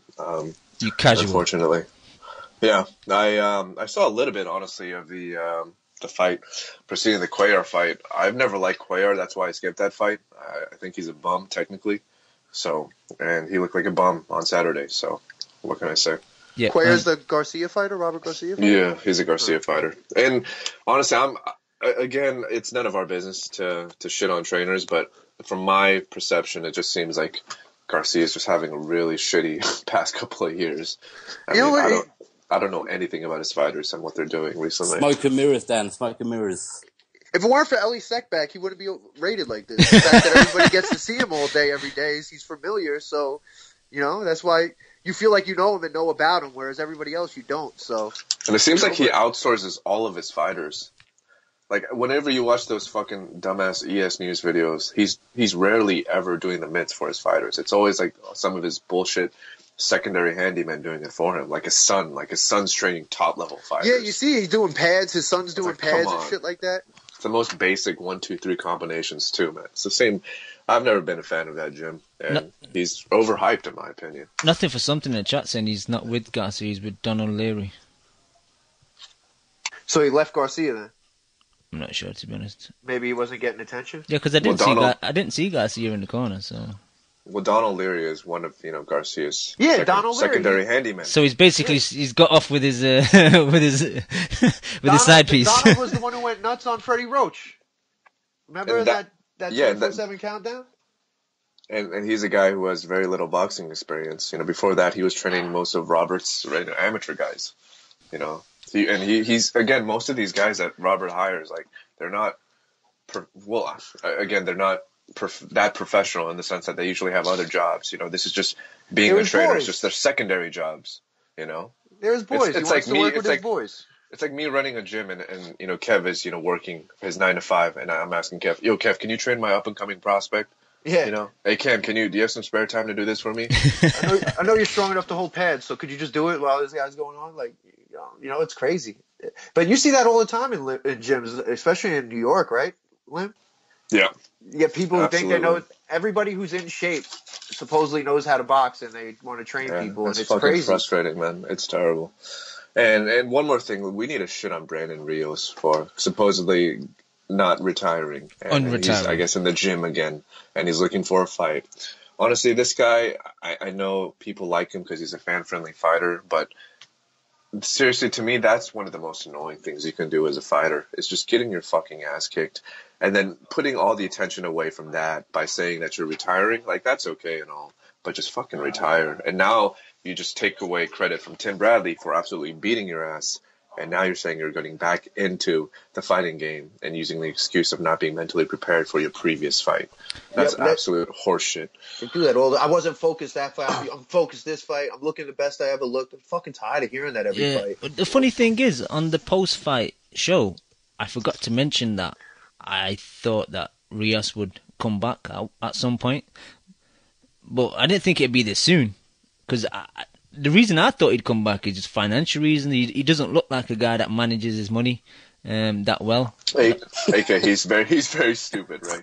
That's so I thought maybe like in 2 years' time he'll be broke and he'll hit HBO up and they'll pay him $200,000 to fight some up and coming guy and he'll just get beat up. But I didn't think he would unretire so quickly though. Yep, I agree. And Rios' career is such a farce. I mean, from 40 to 47, his best win is Alvarado #1 and Alvarado #3. Yeah. Yeah, I can't recall another fighter who's used a physical advantage more than Brandon Rios has done at 135.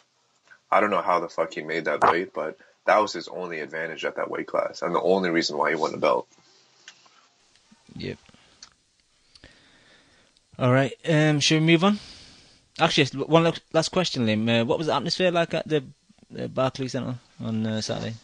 I thought it was popping. I mean, I'm sure Kev can attest to it better than I can, but you know, when you're an Asian person in a predominantly Hispanic and black atmosphere, you tend to stand out. So, having said that, after I saw the Quillin dance, I got jiggy with it, and people respected that. All right, thank you, Dan. How could I attest to feeling like an Asian at a mostly white and black? No, I'm just saying because you're white. You know, we both stand out. You know what I mean? Yeah, you know Kevin, the white guy. Oh yeah. Yeah, but I stand out probably a little bit more. You know, they don't see too many Asian people in the neighborhood, so. Right, you did get a neighborhood feel. I heard it's like a neighborhood feel that like you see the same people at the fights and everybody seems to know each other and shit like that. Yeah. Yep.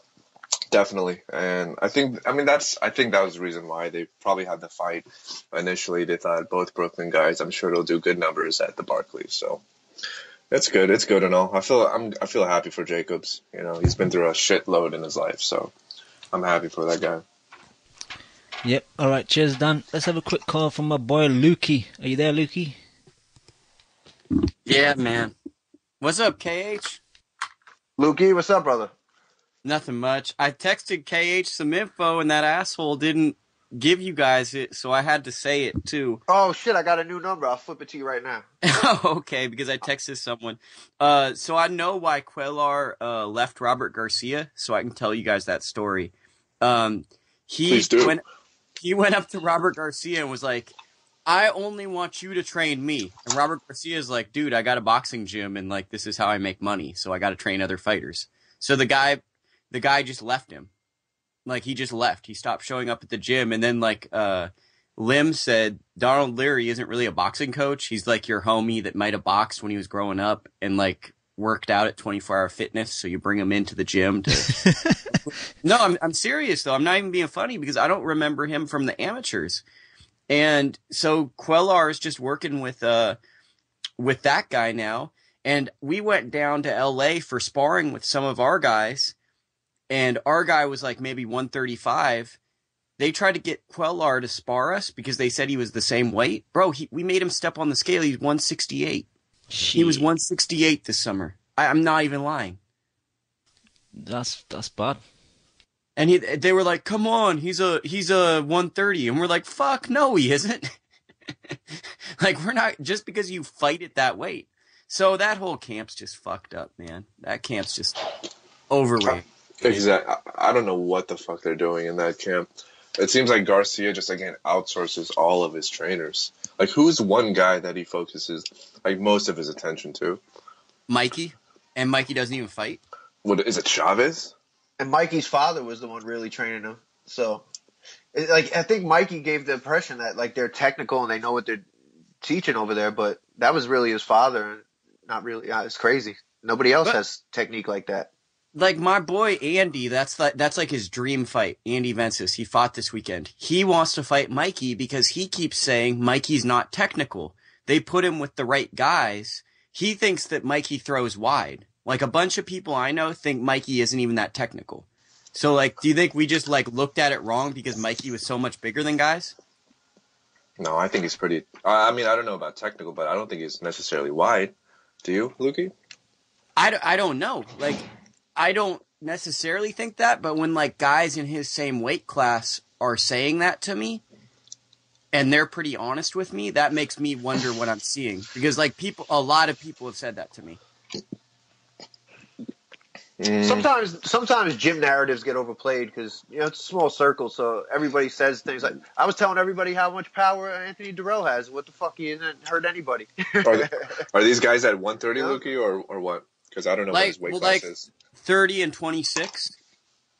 Like I would put them out on Front Street, but they're my people, so I don't want to just put them. But I mean, like the thing is, like I guess what people are saying is, like they feel like he was good, but then like they think that people also thought like he got a lot of credit, and they feel like they have just as good of wins almost, and people still view him as like a legend, but he never really straight up beat a lot. Like he beat Salido, but then like they stopped the fight when Salido was kind of coming on.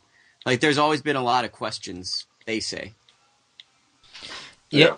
All right. Anything else you want to talk about, Lukey, Quillin, Jacobs? I just want to talk about my boy Andy Vences.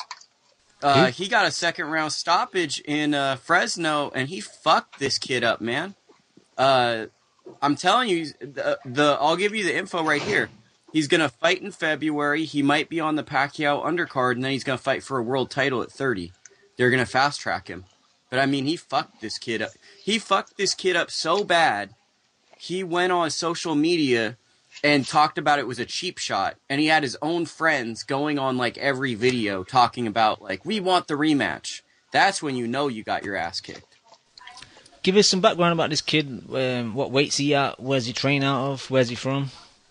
Oh, he trains out of the Rooster Boxing Academy, Los Gallos Boxing Academy in Stockton, California. Lukey, you had an interview you just put up with him, right? Yeah, I mean, like, not to be biased, but he's damn near like my little brother. He shows up places with me and shit. Not to be biased though. not to be biased. Like I'm definitely biased when it comes to Andy. I mean, I went to like his family dinner for a movie and shit, but he's like 126 pound. He's about 5'9". He's about your average welterweight size, but he makes the 130 pound weight good. Orthodox. And he's just real fast. Orthodox. Or he can fight either. Okay. He can fight either. His favorite punch is to throw a straight right, flip over to southpaw, and then throw the straight left into your fucking stomach. Yeah, shift while he's throwing it. So who do you envision him fighting for the belt at 130, Lukey? Because like it seems like that weight class is all over the place. Yeah, I'll tell you right now who it'll be, because I can tell you because I know who we can get to come to America. No, Lukey, I would save this for a bigger broadcast like the Boxing Voice. So if you want to drop a scoop, on our show. Nah, I'm not dropping anything. Well, like it has to be Takashiri.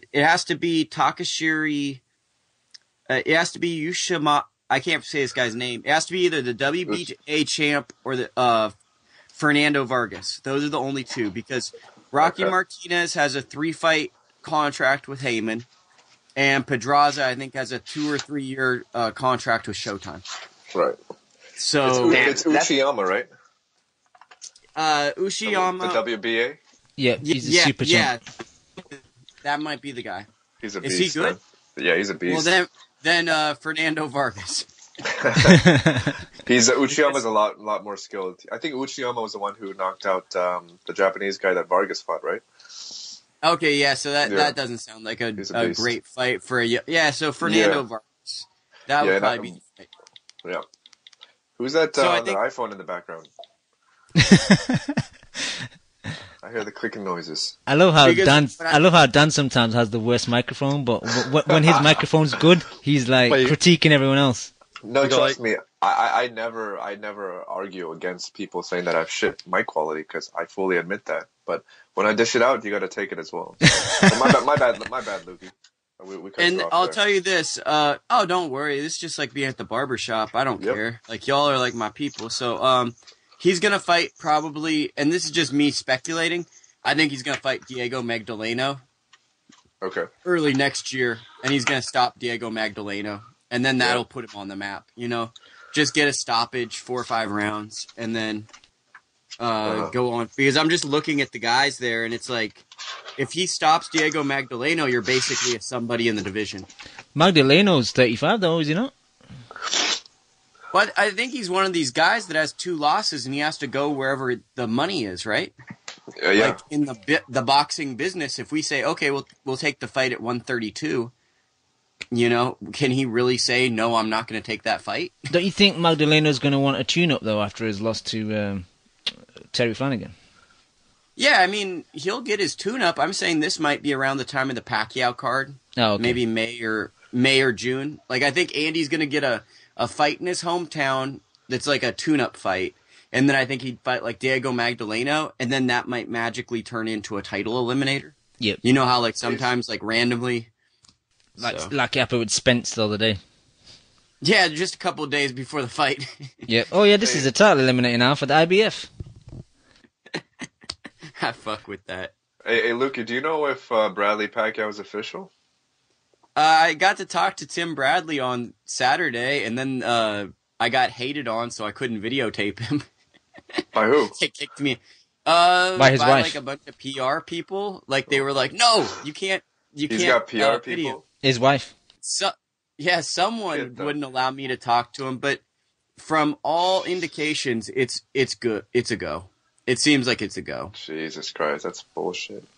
And I think that it's going to be announced not this week, but next week when Top Rank's boxing schedule is done for the year. I think they're going to put it out next week. So then they finish their calendar year of boxing, and then they'll announce it like during the dead time of boxing when there's no events. So maybe the week of Christmas or New Year's, they'll just announce it as like something to control the boxing website's media circle. Who the Do fuck's these- gonna want to watch that fight? Not many people. You've just ruined my night by announcing that, Lukey. Thank you. Well, that's what a lot of people tell me I do. So that's like Twitter. Everyone's like, "You fucking suck, dude. You're the worst ever. I hate everything you do." And then I'll be like, "So what can I do to change?" They're like, "Nothing. You just suck, man." So yeah, I appreciate that. And I'm trying to think if there's anything else that I know. Hey, looky, this is Chew. How's it going, man? Oh, Chew, what's up? You're my homie, man. I haven't heard from you forever. Oh, man, looky, I listen to your show on a mostly weekly basis, and I love it. And if anyone's listening, check out Lukey Boxing. I know my boy KH goes there, the Marky Mark twins. But anyway, I wanted to ask you a question since I listened to your show, right? You hate Golovkin. I wouldn't say I hate him. I'm not like, I respect him as a fighter and I like him as a fighter, but I'll say why I'm cautious. I was all in on Costazu. I was all in, and I got burned.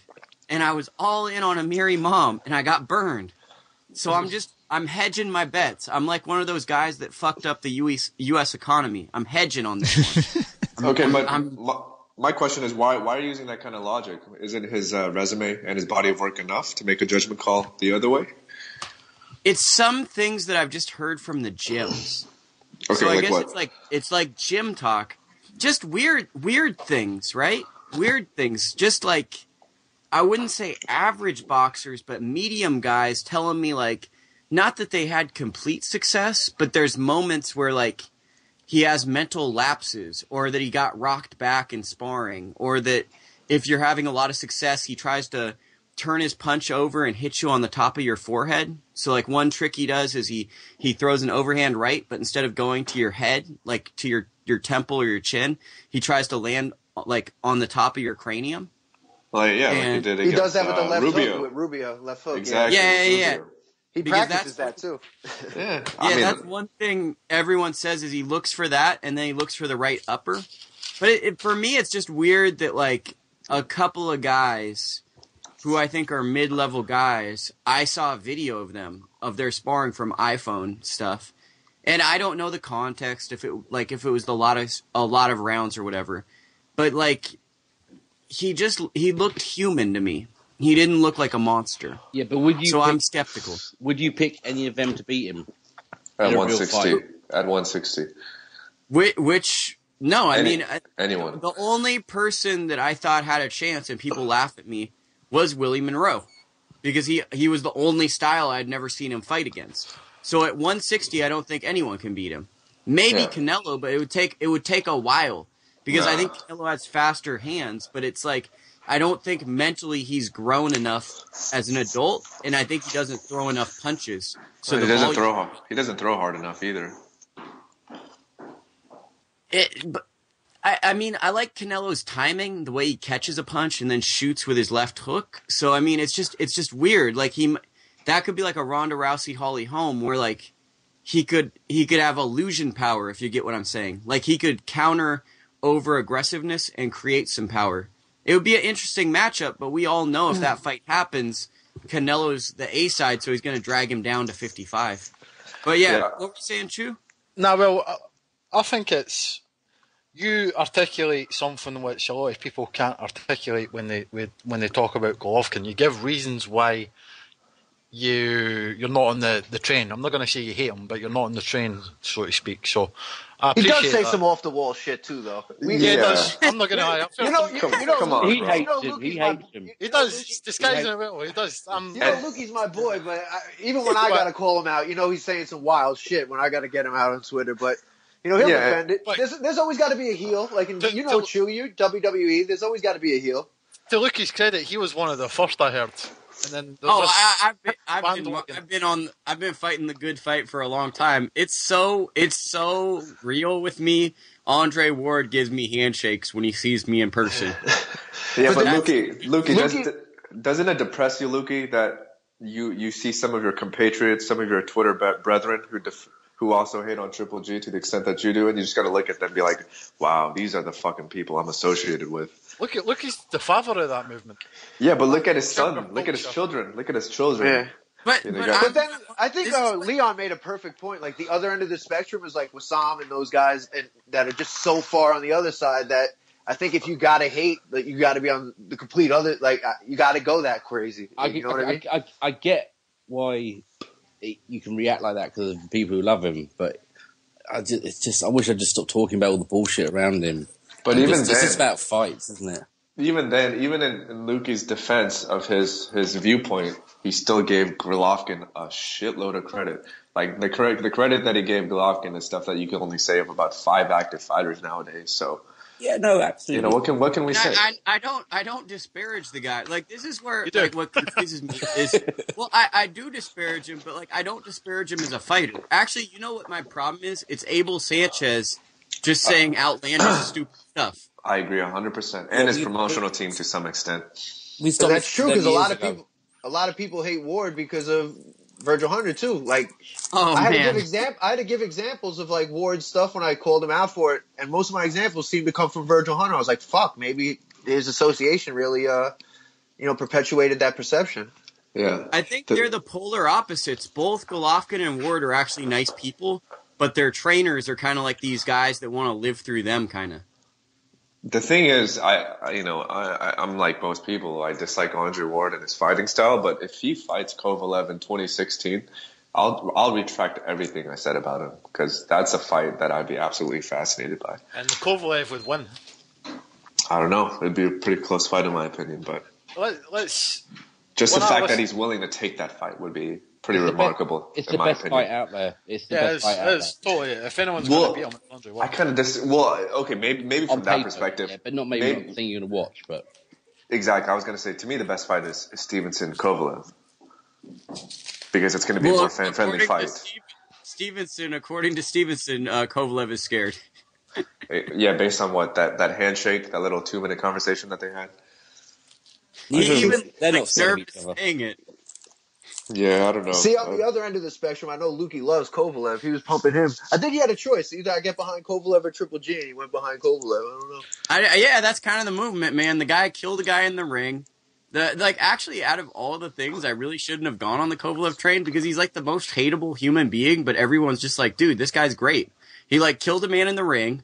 He's like he is racist, but then like he plays like, oh, I didn't know that was racist. Like, sorry, Kovalev, you can't like do a photo of a gorilla and say that looks like Stevenson. Like, Well, listen, I don't want to say Dangerous that ground is racist. shoe. That dangerous ground shoe. No, that keep is going, racist. Ari. Just go for Nah, it. Take the first step. From what I've heard, right, I'll go on boxing scene forums a lot, and I've heard a lot of guys defend Kovalev. The fucking reason they give, and I'm not agreeing with it, that apparently white guys get called gorillas as well. Everyone's a gorilla in Russia. Like, if you're a gorilla, it's not necessarily a racist thing. That's the worst argument I've ever heard of. I'm just saying that. But you don't. Can we cut this out of the show? That is absolutely inane what those people said. But it's a win-win situation with those two. It's either the racist knocks out the child Rapist. the pimp. Excuse me, not rapist. I apologize. Vice versa. But here's the thing I They're don't both scumbags, understand. aren't Here's the thing I don't understand, Leon. If you go into the boxing voice, every caller hates Golovkin, like fucking 90% of them, and they're basically saying that. I was listening to it last night, and I they don't were listen to saying that bullshit anymore. It's just Quillin is crazy a better geek fighter than nonsense. Golovkin, and it's racist. It's for racist reasons. But they all love Kovalev, like pretty much. I don't really see the kind of hate Kovalev gets. I think it's because Kovalev just doesn't give a fuck. He's just he's so politically incorrect that in an era of PC, people kind of are naturally attracted to people like that. Yeah, look Well, how can we Trump also- had the thing. Exactly. Donald fucking Trump. Example A. But I think there's like a sinisterness to Kovalev. Oh like, my goodness. There Oh, is. he'll killed kill it. you. He'll kill you. He killed a in your man. sleep. Then he who's the guy? Pascal. He goes, I wish it had gone longer so I could have made him go to sleep forever. And then we go, oh well, maybe that was a mistaken of language. First fucking press release for their fight, their rematch. He goes, this time I'm gonna kill him. The man killed someone in the ring. You can't say that, Kovalev. For a lot, no, my fault, Luke, for cutting you off. But for a lot of fighters, I mean, who've killed another boxer, I mean, there's not many, obviously, so I don't have many examples to draw from. But that fucks with your career in a lot of ways, and it really changes the way you fight, your style of fighting. And it seems like for Kovalev, it only exacerbated his aggressiveness. Exactly. He's a fucking Like monster. he got a taste of it. Yeah, Yeah. I mean, my highlight of the year was him laughing and pointing at Pascal from the corner of the ring. I mean, he's a scumbag, but there's a lot to like on the flip side. Yeah, you could choose to follow guys because of their like personality, or you could choose to look at them as characters. Like, you know, it is you found them in the sport. Like, you like to see that shit. It's entertaining as a fighter, and you're really on the edge of your seat during fights.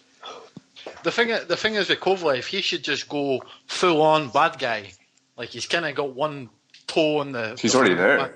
Nah, but he's kind of. You want him to go really off the deep end. Yeah. Just embrace it. Be Mike Tyson with it. Just because Eat I children. think Kathy Duva's got the fucking reins on him a bit. You know, as soon as fucking he sent out these pictures or said some racist shit, he's just like, Kathy Duva's like, shut the fuck up. Exactly. To me, this reminds me of like Kovalev is Drogon from Game of Thrones, and Kathy Duva is Khaleesi. You know, up until like season 4, I think. You know, Khaleesi had her chains on the other two dragons, but Kovalev is he's just gonna break away. You know, but eventually one day the dragon's gonna come back to save Kathy Duva. So It's a good point, but true. It's also HBO. He's one of their big guys, so. You notice they protect him. When do you ever see like YouTube videos of Kovalev doing 15-minute long interviews and shit? They try to keep him to 2 or 3 sentences so he don't hurt himself, you know? And if he spoke English, I think he would have fully expressed all of his viewpoints. So Yeah, we don't need that. I got in trouble about Tyson Fury today because I'm like, dude, this guy needs a PR person to just be like, dude, you are not touching any issues about politics or anything. You're strictly talking boxing because you should not be allowed to speak on other issues. Well, Tyson Fury, ironically, wants to be a politician when he retires. He does. He's gave interviews on it. He said he's got a 5-year plan, and at the end of that 5 years, he's going to be a politician. But who would he represent, though? Like, who would he advocate for? Oh, What the kind of travel. People. These The people. travel community. I see. Do they have any kind of governing body whatsoever? No. I mean, obviously they don't, but I mean, in terms of like representatives, are there like No, people? they have no voice. But are there people like current politicians who express viewpoints on their behalf? Yeah, I'm sure there are within certain certain Right. areas, Okay. but very localized. I don't know. Maybe this is just the American ignorance. But when I listen to Tyson Fury speak in depth, he seems like a pretty bright guy. So I He knows wouldn't what- completely he knows- disregard that. He knows he's winding people up. I think.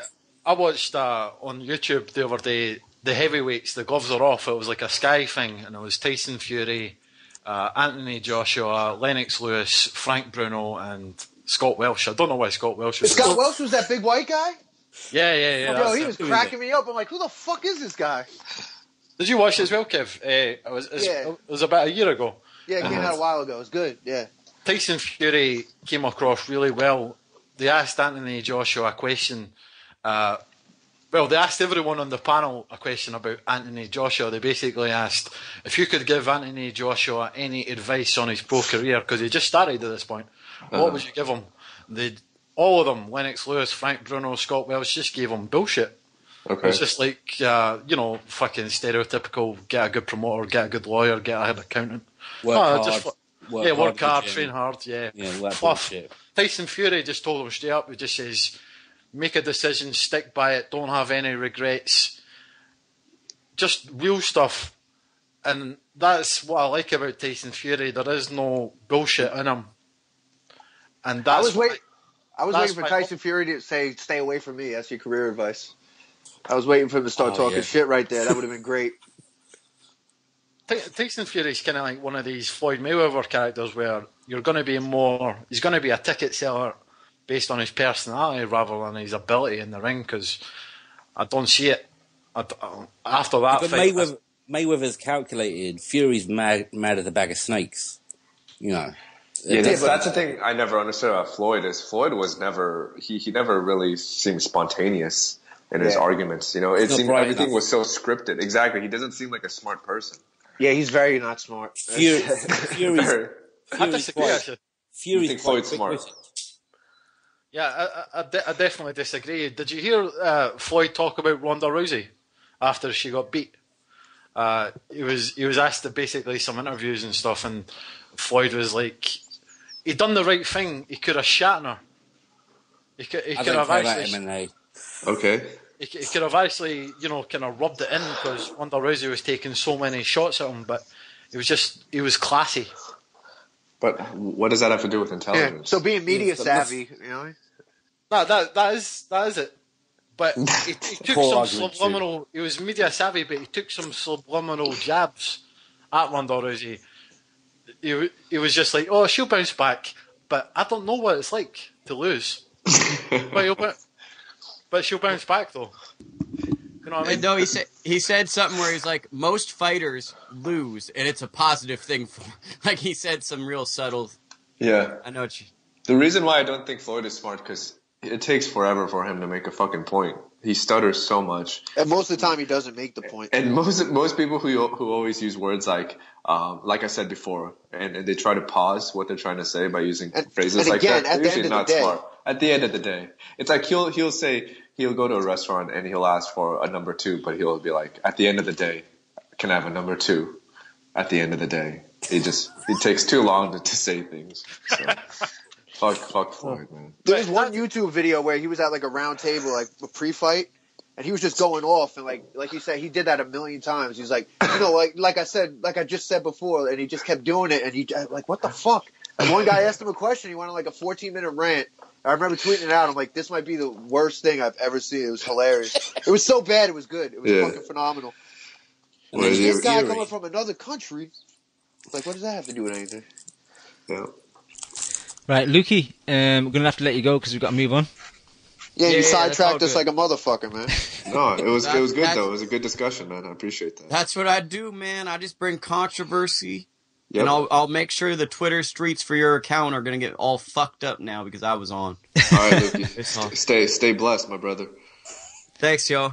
All right, thank you, Lukey. Right, let's move on. Talk about the Predictions League for a quick second.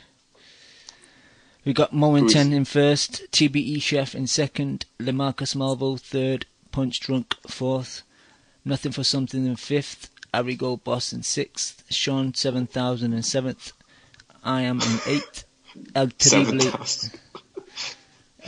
in ninth, and Barcelos in 10th. Quickly give the chat a shout.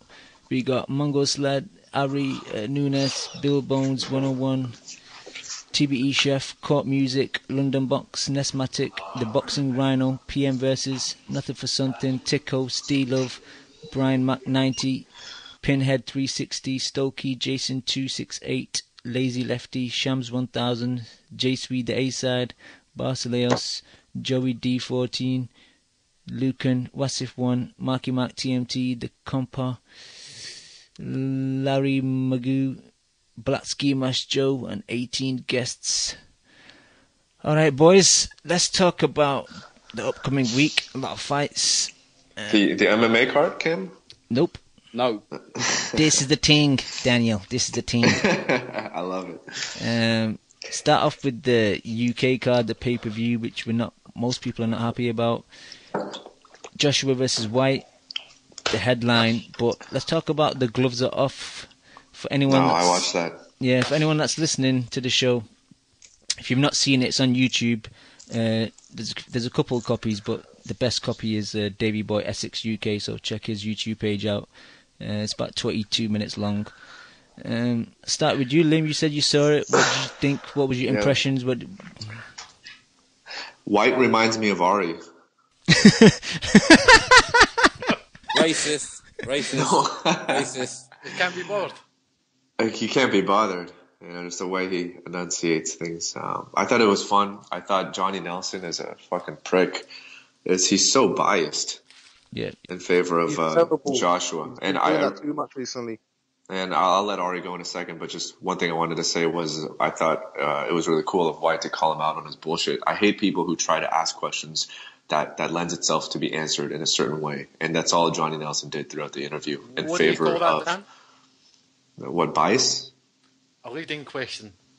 Okay, it's nonetheless, I thought it was really cool of White to actually pick up on that because most people wouldn't have done so. But I saw the amateur fight, and I think I still think Joshua is just a little bit too powerful for that. So I'll pick Anthony Joshua in that fight. Do you guys know what the odds are? They're in favour of Joshua quite heavily. Okay. Ari, Yeah, that's all I got to say. Ari, your thoughts on the gloves are off? I think it's time we got a new host because Johnny's been pissing me off for a little while now. Fury called him out on his bullshit. White had to call him out on his bullshit. He was too biased. Like Dan said, he was leading questions, trying to make out like White, trying to basically make the public think that White was jealous of Joshua. Yeah, it's pathetic. It's just ridiculous. Instead of asking a neutral question, he's there like asking, well, I sense anger. Jealous? Why are you angry? Are you jealous? Come on. Yeah. You know what I mean? Yeah, I didn't even mention that was bullshit. It was a good stuff, but he ruined it. He ruined, the bad stuff about it was all because of him, basically. Because White said multiple times the reason why he's talking about Joshua is because he thinks he's a fake motherfucker. He said it multiple times, and he said, "Are you jealous?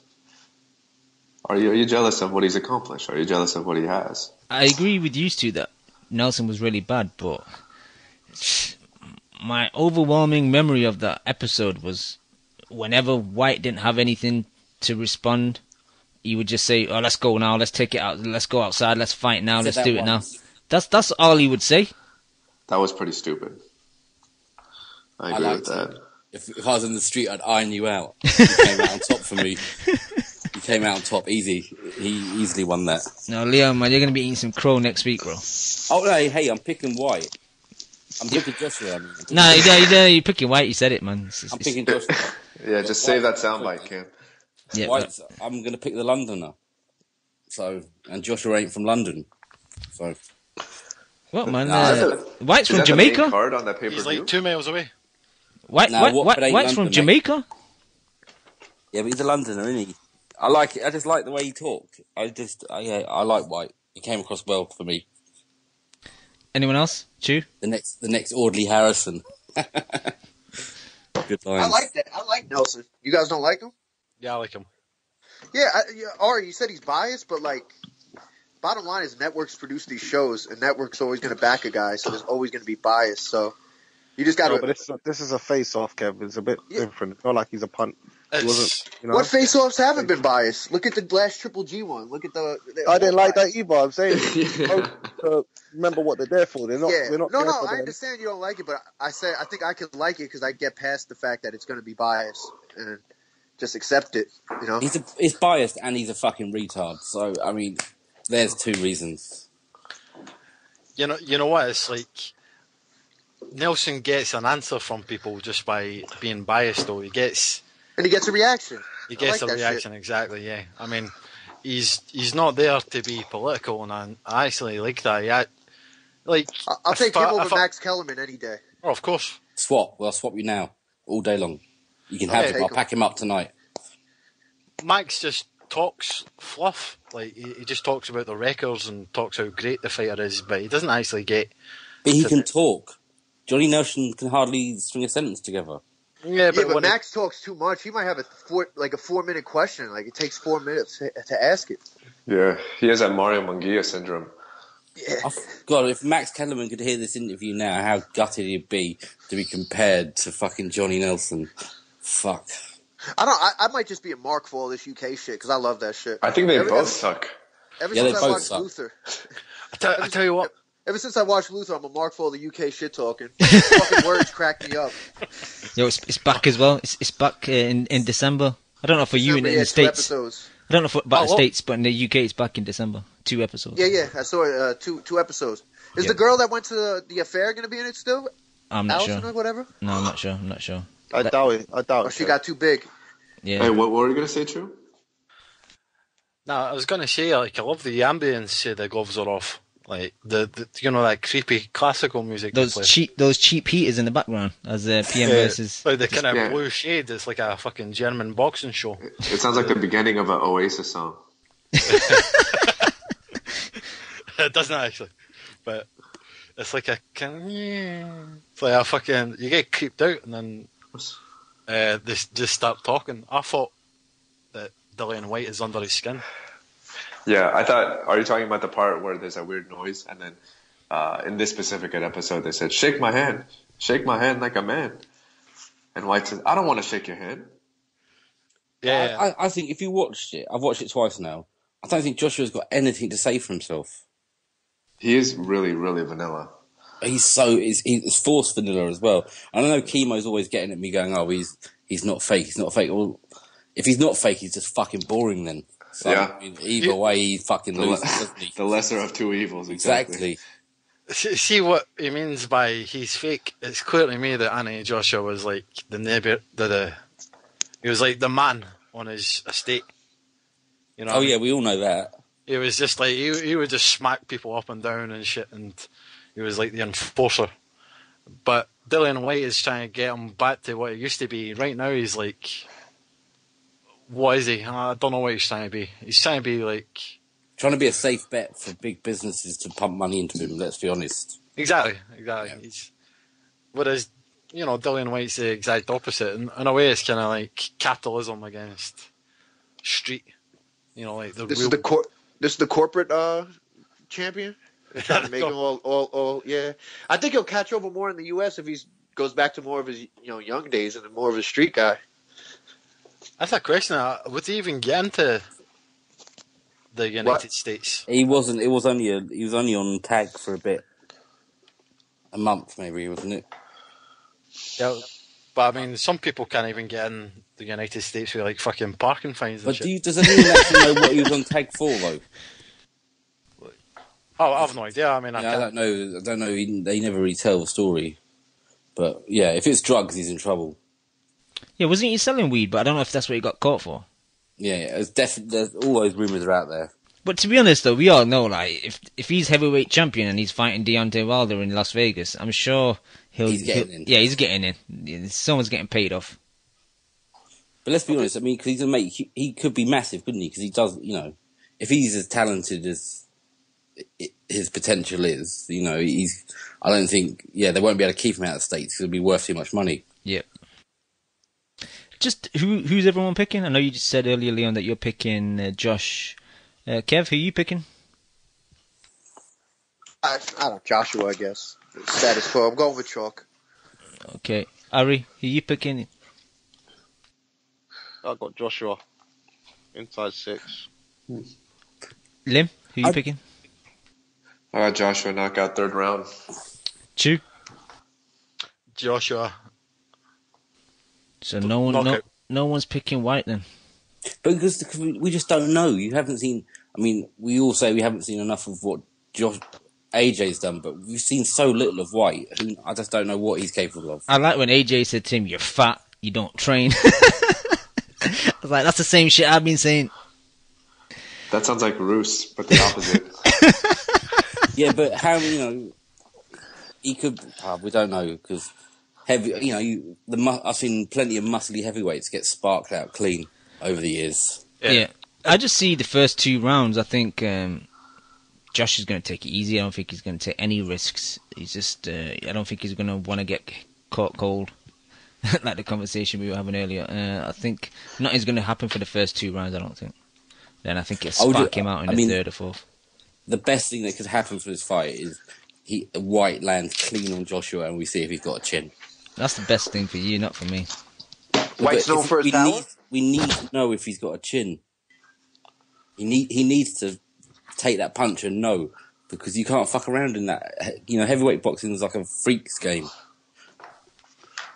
Anyone can go. Yeah. The he thing needs to know, man. I don't think he will, to be honest. I think he's too small, too fat, and too slow. And I can anticipate Dillian White just winging punches, head down, overhand rights. You know, he's just going to go straight towards him in a straight line. And I just think Anthony Joshua's just going to jab him, step to the side, and just land combinations on him. And I definitely think that it's going to be inside 3, maybe 2. Nice. All right, let's move on to the undercard. Ari, your favourite fighter, Chris Eubank Jr. Who? Your favourite fighter, Chris Eubank Jr. Go on to someone else, man. Now, Ari, just wanted to get your view on the gloves are off. Did you see it? I actually haven't seen it. And I didn't know they made the gloves are off, and they need to calm down a bit. They're over milking it. That's what you do for stars, Ari. You, Bank and Spike, you know, Saunders leftovers, both of them. True. Kev? Eubank's royalty, man. It's royalty. You got to do that shit for royalty. Was Senior there? No, he's in the jungle. He's in the jungle. Chilling out. Oh. Killing it in the jungle. I can't believe they made the gloves off for that. Yeah, to be honest, it wasn't necessary, but I just thought Spike was terrible. I thought he only had a few things to say, nothing relevant. It was nice to have Eubank. He's got loads of background noise. Lim. It was nice to see Eubank without like his father on his shoulder like a parrot or anyone else behind him and answering for him. I thought he handled the questions very well. I thought he looked really good on camera. I thought he was good. I thought Spike was terrible. Chew, I said the same thing to you. What did you think? I was very impressed by Eubank. He was just handling his business, and I don't know, this might be like a cunning ploy by Spike. You know, it might be like a kind of mind game on its own, just to be like really fucking dumb and shook. You know, maybe Chris Eubank's just going to go in there and think, oh, this is going to be easy. Because it does look like Spike O'Sullivan is very shook Like really shook, and it's just such a disconnect from what he was saying on Twitter. Yeah, You know, like I said to you, Chew, I won't be surprised if someone else handles his Twitter account, because it was like chalk and cheese. Yeah, Chris Eubank was saying that it's now dawning on Spike O'Sullivan what he's getting himself in for, and therefore he's afraid. He smells fear. But no, I don't really see that. I don't really see fear in Spike O'Sullivan's eyes. I just think he's like obviously a very quiet, introverted guy, and he's kind of nervous. You can tell he's nervous, but it doesn't really matter anyway. I mean, Chris Eubank's going to knock him out, I think. Anyone else see the gloves are off? Eubank Jr., Spike O'Sullivan? I saw it. Your thoughts? It's funny to me how Number one fan. Spike is this legit guy all of a sudden. He didn't even win a minute against Saunders. Who says he's legit though? Well, you know, as Sky proclaim it, and this fight, they think is enough to be a co-main on the pay-per-view. This pay-per-view card's terrible, by the way. No, Who cares about Belly? We've been talking about this opponent he's fighting. Who's Masterneck? Who's Masterneck ever beat? to be honest, I never heard of Masterneck before he became his opponent. Masterneck, whoever his name is. I remember seeing him on that Monaco card where he lost, but that's the only time I've ever seen him. How much are they charging you guys for that fight? I don't know, but I tell you what, they ain't getting a penny off me, mate. No one gets a penny off you. I think it's about £17 of them, about $25, $26, something like that. Shit, that sounds like a bargain to me. Yeah, for you guys it's cheap, but like we just had a pay-per-view. The Fury fight was a pay-per-view like 2 weeks ago, and this pay-per-view, it's near Christmas. The card's not that great. It shouldn't really be pay-per-view. This. I'll pay the money just to see what kind of condition Paul Smith is like. What kind of weight is he? Is double chin. I can't believe they've had the nerve to put Bellew on another pay-per-view ever again. Really. Like someone was trying to tell me, oh, that Bellew fight's really good. Oh yeah, now that's why I want to buy a pay-per-view, so I can watch Bellew fight. I mean, it's fucking horrible card. Yeah, it's gone back. He's meant to be amazing in this Creed film, by the way. Sorry. Don't care. Masterneck lost to a fight 18-4 less than a year ago. Sorry, Harry, what did you say? Masterneck lost to a fighter who's 18-4 less than a year ago. Shit. That Johnny Muller, yeah. This must be this legit fight that Belly's fighting that's gonna proclaim him to be one of the best cruiserweights. All this bullshit. I can't stand Belly. Masterneck's had 3 good fights and he's lost all 3 of them. Yo, if Bellew gets a title shot next, man, like boxing's fucked, man. Like, what has he done to deserve a title shot? This fucker might ice him out, you know. Hope he does. Shit, Eubanks might get a title shot without ever beating anybody again. No, I was thinking Eubank Jacobs would be a wicked fight, maybe in the. Nah, Eubanks don't have the fundamentals for Jacobs. No, you don't We'll think? see. I think Not yet. I think that'd be a good fight in about 10 months, 12 months. I'm interested in the fight just because he's got the new trainer and all that, right? So let's see how the whole dynamics can actually work, right? Yeah. I disagree with Kev. I think if Eubank was to fight Jacobs now, we would win. Wow. Yeah, but you also said he could give Triple G the dude. biggest run for his money, so Eventually. you might even be a bigger Eubank fan than me. and you also lost 20 pounds to me, remember? Yo, he barely won Billy Joe Saunders. He barely won that fight. Yeah, if Eubank would have started throwing 2 rounds earlier, he wins that fight. That's something that he's got to stop being cocky and overconfident in his power. Like, it reminded me of Broner when he moved up. Like, you can't just give away 4 rounds because you think you're going to knock this dude out with one shot. Because once you move up, it's not easy. Guys don't get knocked out. So I don't think he'll do that again. I hope not. That's why I'm hoping the trainer gets in his ear and someone can keep real with him. I think he's going to run through Spike in this fight. I mean, when you have your father, when you have your father telling the referee to be very mindful, like you got to think you're a fucking killer, bro. Be very mindful. You better be very mindful because maybe this man is as dangerous as I say, and maybe I know what I'm talking about. Of course. But how good is that? He's fucking classic. Talk brilliant. about a guy that'll get over in the States. If he can get a couple good wins, like, and come over here talking that shit, it'd be fucking phenomenal. Pull the Ric Flair walk away, fucking do all that shit. People be all over him. You'd be a villain. People would want to see the guy get beat coming over here. I think I'm a fan of him because I want him to be good because I think it'll be good for boxing, but I don't know if I see it. The talent. You know that Chris Eubank Jr. is going to pull the Matrix on Spike O'Sullivan on Saturday. You know it. You know, Spike O'Sullivan's going to be Wikipedia Keanu Reeves fucking on the way back to Cork. He's going to fucking be bamboozled by the walkaway. I mean, there is only one winner.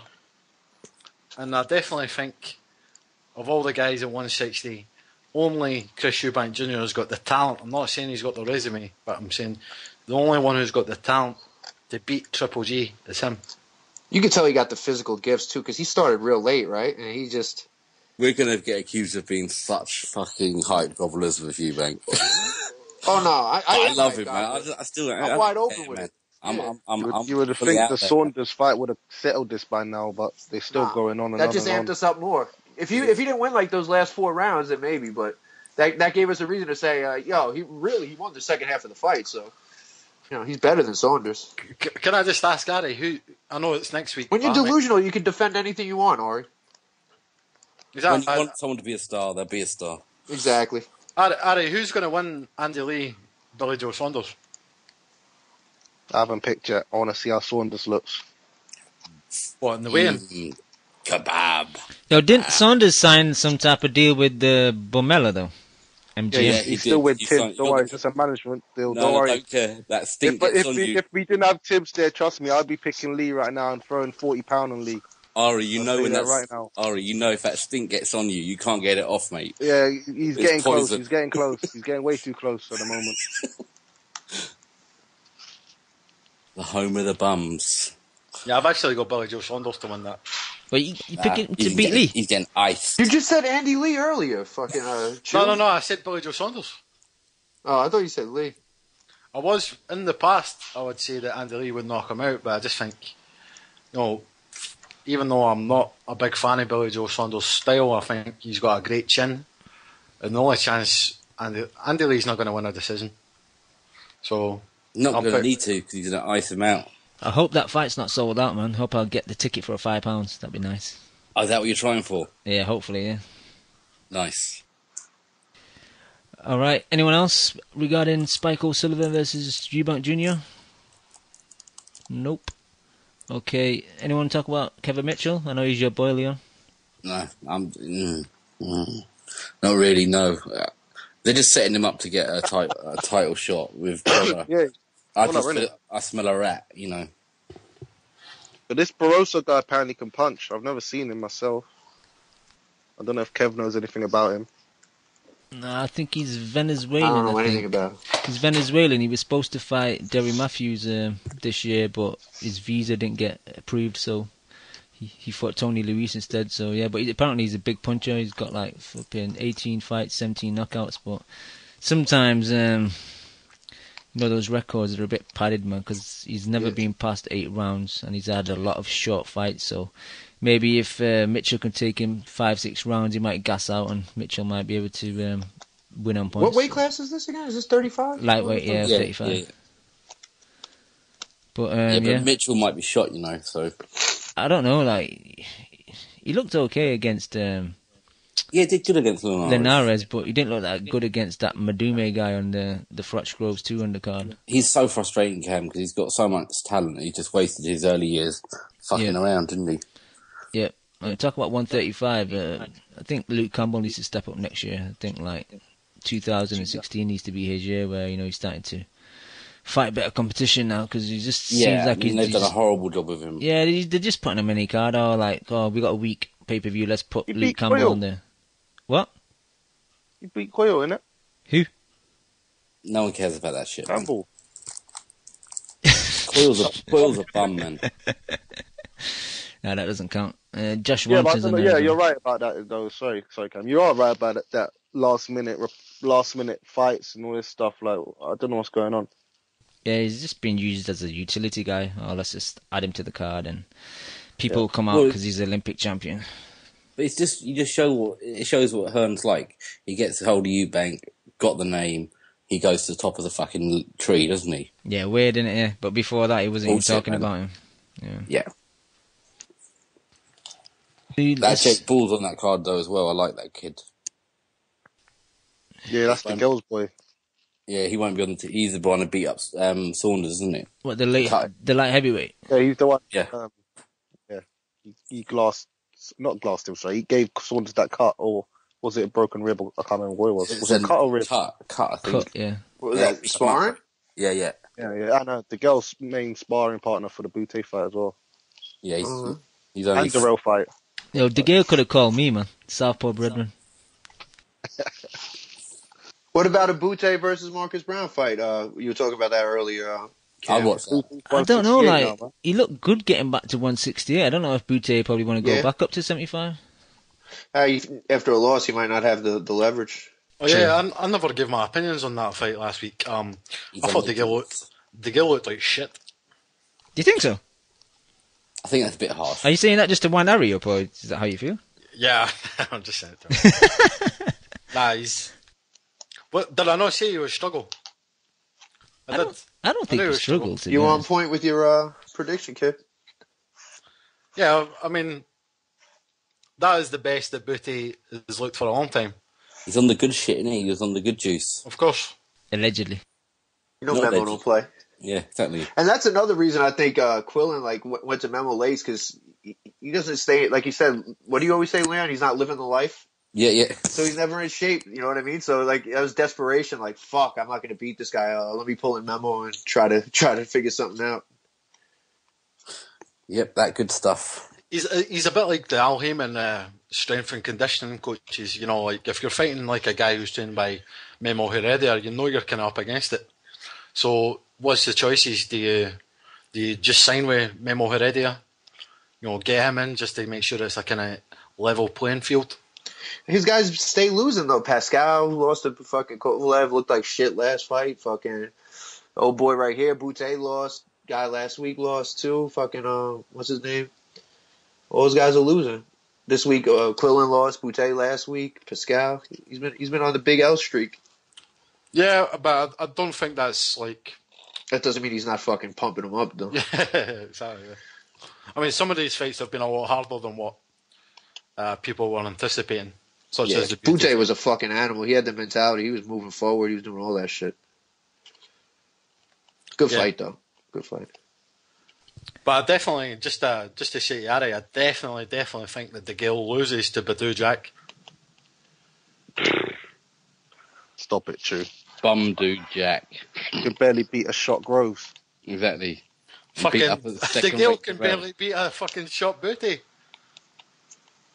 I don't know about barely. He fucking won pretty clear to me. Oh, that was close, that fight. That was There was 8-4. there was some close rounds, but yeah, That it's was 8-4 to be 7-5. generous. Chew, don't be one of these fuckers that goes, oh yeah, Badu Jack's good because he won 2 fights against people, one who's horribly overrated in Anthony Durrell, and George Groves who's shot to shit. See, if I wanted to, Everyone's going crazy about the Fighter of the Year bullshit. it's generally just an eye test, Leon. It's just what I'm looking at in the ring. Specsaver's son, then. Yeah, maybe. But if I wanted to, I could make up an argument that Badu Jack beat George Groves beat De Gale. You know? Yeah, but that wasn't the same Groves. That wasn't prime Groves with his last train, all that shit. And it wasn't primed to That get dude Jack, though, another member Or already. what about, wait, but Chew, if you want to play that game, what about Derek He was getting Edwards chased by the knocked out cops. Jack, Dan's on the run again. lost to Darrell, then the girl beat Darrell. If you want to play that game. Yeah, there's no triangle theories. All I know is Badu Jack's been on the rise ever since he got Memo. Yeah, exactly. I mean, this is the thing, to quote Conor McGregor. Fucking Memo Heredia is... Memo Heredia Say it is... one more time with a better accent. Yeah, say it with your accent. Come through. This is the thing. This is the No. Yes, This yes, is the thing. I tell you. 2013. I'm going to knock you out and send you down with the other midgets. Yeah. I just think Badu Jack's got an underrated jab, and fucking the Gale's got a habit of kind of throwing wide shots. So Badu Jack will have straighter punches, and he's going to land a lot. Not saying he can hurt De Gale, because I think De Gale's got a great chin, but I definitely think he can outbox him, outwork him. Wasteland. Yeah. And like you said, Working? What's that? Working, true? Yeah, I mean, fucking De Gale throws a lot. Yeah, De Gale's gas tank hasn't looked great the last two fights. Yeah, exactly, yeah. He's taking rounds and minutes off, man. Exactly. He could have smoked Darrell. If he turned the pressure up, he would have smoked Darrell. See when he gets them combos flowing. I'm not even going to argue about this. I don't care about. But Dude Jack don't want to fight anyway. I can't bother to even. Yeah, I doubt it. Both and he's trolling. Badu went surfing once, and he's with Floyd, so he's going to get naturally hated. So I do think he is underrated a bit because, the hate by association. But I don't think he's that good. I think DeGale beats him easy. I disagree, but anyway, Cam, you can move on. No worries.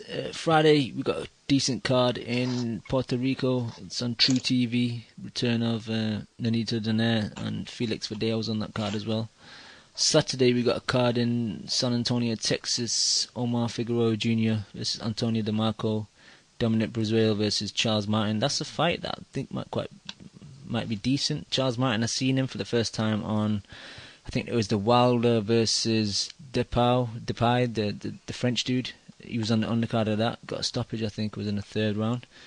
And Ariola's on that as well. Have they phoned the police? Because you can't just be going around digging up dead bodies like Antonio DeMarco and putting them in the ring. That's what you're right, man. Yo, it's funny. DeMarco announced his retirement, and fucking 2 weeks later he gets this fight. Yeah, it's weird. Get another payday. That's just bad. These guys are taking beatings. Like, I don't think he's dodged one punch in his career, and they pull him out to serve him up for another ass whooping. Like, it's fucked up, man. Figueroa's going to fucking do a number on him. Yeah, Victor Ortiz is on that card as well. Oh shit, who's he fighting? Orlando Lara. It's 31-6-2. What's he had to say for himself recently, the fucking nutcase? That everybody's scared of him? I'm not sure, man. I'm not really been paying attention to anything he's been saying, to be honest. I don't think he has been. I haven't even seen him. Already. What did you say, Leon, sorry? He does talk some crazy shit, though. Yeah, definitely. There's a card on Unimas, I think. Benavidez is on it. Oscar Valdez is on it. A lot of boxing in one weekend again. They just compressed it all into a couple of days. But that's about it. You guys got anything else you want to talk about? Can I just ask how many people on this panel are actually going to watch the MMA card this week? I just want to know from an interest standpoint, like the crossover between boxing and MMA. This is the tang. I'll definitely watching it. Yeah, Liam, okay. I don't care what Cam. I'm going to talk about it. Yeah. And I'm watching the Friday. If I'm in, I'm watching that Friday card as well. I like seeing that Paige Van Zandt girl. She's quite hot. No, the thing that I was going to mention though is I wish boxing would take a page out of the promotional handbook of the UFC. Just better cards and just more hype for the fights. That's all. Yeah. You can dunk on me now. I mean, not the organised pub fighting that it is. I fucking can't stand the sport. The thing is this year... I can't. Say it with the accent. That was genuine. Honestly, if you're punching or kicking a man while he's on the floor, that's GBH in my language. They can't kick while they're on the floor. But you know what I mean? You shouldn't be, if you did that in the streets, you're getting nicked for GBH. The one thing is, like, I know the boxing fans, they fucking hate talking about MMA, but I think it's interesting, man. Just like the crossover, what boxing guys think of MMA and vice versa. That shit to me is fascinating. Yeah. Hey, it's actually a good fight week for the UFC. They got Edgar. Good. It's fucking incredible. Free cards, shit. Look, this is the analogous situation. This is like fucking Floyd versus Manny, close to their prime fighting, and on the same fucking card, you have like Stevenson versus Kovalev, and the night before, you have Matisse versus Danny back in 2013. Like, that's the comparison. And UFC fans are so spoiled too because they get all the fights they want, like except for like within the weight class, except for like GSP versus what's his name, fucking the Spider Silver or whatever. Every other fight that fans want, if they're in the same weight class, always get it. And I'm not going to lie, I still prefer boxing because there's so many times in MMA fights where I hate the fucking action, whereas I don't feel that way in boxing. But the only reason why I've kind of lost interest in boxing now is because, like, the matchups, they never come into fruition. You never get them. We still haven't had Kovalev Stevenson, and when you do get them, they're past prime. That to me, just I can't be bothered, man. It's all from your point of view because I don't like it, so I don't care if there's two guys fighting each other. It's like saying I hear professional netball's well organised and all the best teams play each other. I'm still not going to fucking watch it. Yeah, and like I like wrestling. I grew up wrestling, but it's the most boring thing to watch. And when action gets like that, people holding each other, it just fucking gets so boring. But on the other side, you get so many fights that there's good fights, and boxing just doesn't give the good fights. So you got to take. There could be cross promotion too. It's like you shouldn't take the approach like attacking one sport or trying to denigrate the other sport. Like they're both combat sports. I think if they did a better job trying to appeal and get each other on board, it would just grow each sport as a combat sport. Right, I'm shutting this shit down now. That's enough of MMA I talk. need to give my. All right, Cam, one sec. And Lim, I hope you'll be on Monday crying when your boy McGregor gets knocked out. Why would I be crying? I think it's a 50-50 fight. May the best men win, man. You love McGregor, though. I do love McGregor, but Aldo's a fucking monster, so... McGregor beats Aldo. He's the most popular guy in combat But yeah, sports. that's enough, Cam. My fault. But Go on, Chew. What did you want to say? Oh, McGregor will definitely win, but there's so many MMA fights on paper that look good that end up shit. That's the thing. You might say, "Oh, it's the fight I want to see," but it always ends up disappointing. Apart like from Floyd Manny. Yeah, but like Floyd De La Hoya. But come on, that's better than the alternative, is it not? Yeah, look, Jacobs had a huge win, and we're already disappointed because we know the best fight he could have isn't going to happen. Wouldn't you rather have it that way? Would you rather have them at least try it out, so that we can say this was the outcome instead of having to wonder and ponder all the time? I mean, this is all like a kind of, you've got your argument, I've got my argument, we're never going to get an answer. I don't think so. I think this is much more basic than that. What I will say is, like, all the attacking is coming from the MMA community towards boxing. I don't see anybody hating fucking MMA in the... Look at our chat room right now. I mean, nobody's really saying anything fucking bad about it. Did you hear what I was saying? Yeah, apart from Leon, but you get Yeah, boxing came up always shitting on him, calling him crude, bar fights, animals, no skill. Yeah, it was both ways, man. It is, man. I like the crossover. That's all. I respect both. I respect any kind of martial art profession. So, jack of all trades, master of none. You know what I mean? Yep. All right. I'm jumping in like the ref in the Quillin fight. Your eyes look glazed over. One little debate before we go. At the start of this year, when Heyman's plan was finally revealed, getting all these TV channels, starting PBC, like my boy Ness from The Voice was saying, let's give him a chance. Like the year's coming to a close. What's our overall feelings towards PBC? Has it been a failure? Do we still need to give it more time? Chew, I'll start with you. Absolute failure. Okay. PBC stands for Personal Bodyguard Company. These guys are just protected. They go there, they have mediocre fights, and it's fucking boring as fuck. Apart from the odd occasion when a fight breaks out. But I mean, everybody's fucking surprised when that happens. When a Quillin Jacobs happens, it's a shock. It's very shocking. It's shit. Ari, your thoughts on PBC's first year? Yeah, a bit disappointing. We haven't really got any of the fights that we thought we were going to get. We still haven't got Furman Porter. I can name them off. It's been disappointing. Too many, high-level guys fighting bums, collecting checks. About to get Garcia Guerrero, where every single person here knows who's going to win that fight. It's a joke. It's good. Following up on Garcia Malignaggi. It's good getting a lot of boxing, but maybe there is. I could say there might be too much boxing they've been giving us. The Wednesdays and Thursdays and whatever. I ain't got time for that. I can't lie. I just like having my boxing on a Friday or Saturday, to be honest. But yeah, it's been a bit disappointing. I expect more better fights next year, but I don't see it coming. Kev, your thoughts? I don't think it's been as bad as I came off with early, like when I was shitting on it, especially.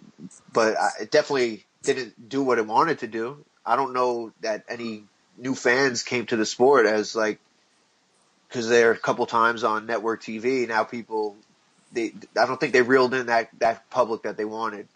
And I think it's pretty apparent that they didn't, because now they're putting most of their better fights on Showtime and getting Espinosa to give them money because nobody else will give them money. So I feel like if they did do well, they wouldn't be doing that. The ratings show that they're just not doing anything outside of what boxing always done performance-wise. Their network TV shows are doing worse and worse. And like their other shows that are on like a Spike are basically doing the same numbers as fucking that other MMA organization, not even the UFC one. So I don't think they got the appeal and the attention that they wanted. I think they wanted to do that in the first year, and then the second year probably settle into a different network. They didn't get a big network deal, so like, you know how they're on a million channels, no one knows where it's on, you know, and that's a big thing, like knowing where everything is. Like, you know, at football's on Fox or ABC or whatever, on, you know, Channel 2 and Channel 5 on the weekends. You don't know where boxing is. Yep. Lim, And, your and then thoughts? and they Sorry, also go on. didn't make all the matchups. Like, they had a chance to do what the UFC model did and say, we're not going to penalize you for losses, you know, and they just didn't match everybody up like they should have. Yep. Lim, your thoughts? Honestly, I think it's been great. I don't know why you guys are hating on it so much. I mean, seriously, they're giving us free boxing. What more could you ask for? It's free, I think it's really disingenuous for you guys to shit on it like that when they're trying their hardest to provide the product for as many people as possible. They're like Al Heyman is like Robin Hood, essentially. He's taking money out of his own pocket to give to us. So you guys need to stop criticizing him. You man. need to Just appreciate acclimatize it. to the boxing landscape. Done. Yeah, you guys are just behind it. So just stop whining, man. Fuck. Leon, You know, your thoughts? it is more go. boxing, but it's more of the same shit. Like when people announce like Garcia versus Danny, they're like, well, that's what happens. That's just how it is. I'm like, well, should we not accept that? Like, is he supposed to change the game? But he's not. He's giving us more of it, but it's more of the same shit. Yep. Leon, your thoughts? It's I kind of view it as two things. It's like there's Al Heyman and his precious toys that he doesn't want to play with, which is the welterweight division, and he's done a terrible job there with all that talent he's got, and he's obviously scared to put them in with each other. Yeah, he's keeping him in the boxes, isn't it? Hoping that they go less, up in value like Star Wars figures or something. Exactly, he doesn't want to play with the toys. But then on the other level, in the less fashionable weights, there's been some really, really good fights. You know, so that's my frustration. There's no game plan. It just seems like a scattergun approach. And that's the most frustrating thing, is I just don't understand what he's trying to achieve. So, Leon, what do you think the best welterweight fight was this year? Like, because that's where all the stars are. That's where Floyd's leaving, so that would be where you build the next star. But, I mean, that's the problem. He's done the worst job with that. But the best one on paper is Porter Broner, isn't it? And even though and that was 44, and it's Broner. Yeah. But it's it was at 144. And then think about it. What is it? Thurman versus fucking, what's his name? Ghost? Thurman versus the Ghost? Is that like their best fight? Or fucking, what's the other? Algieri versus Khan? I don't know. I mean, yeah, he's done a very poor job with that division.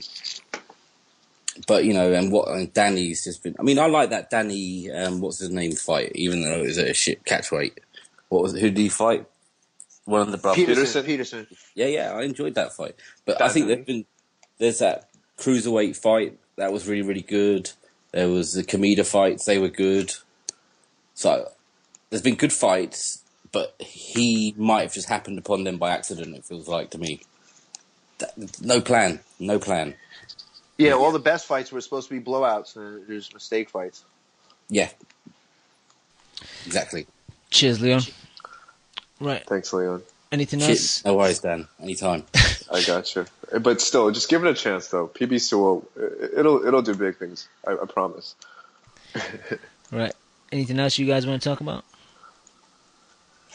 Nope. I don't want to talk about it, but I just want to tell everybody to look out for go on YouTube and stuff. Looking for Titus Williams. He fought on the non-televised undercard of this Brooklyn fights. He's a local guy from Long Island. He's has the same trainer as Shawnee. He's just turned pro this year. He's already got 4 fights. He used to train out at Floyd's gym for probably about a year and a half. I don't know. Maybe that's where I heard Broner got knocked out. So, but he's a good fighter, and he's got a lot of skills. So he's a very good amateur. just look out for him. He's going to be pretty good at YouTube, and hopefully you get to see him soon. Kev doing that Long Island promotion. Yeah, he's a good guy, man. Everybody in that gym is basically just good people. What weight's he at? Unfortunately, the one guy got knocked the fuck out in fucking round one. Bad day. What weight's he at?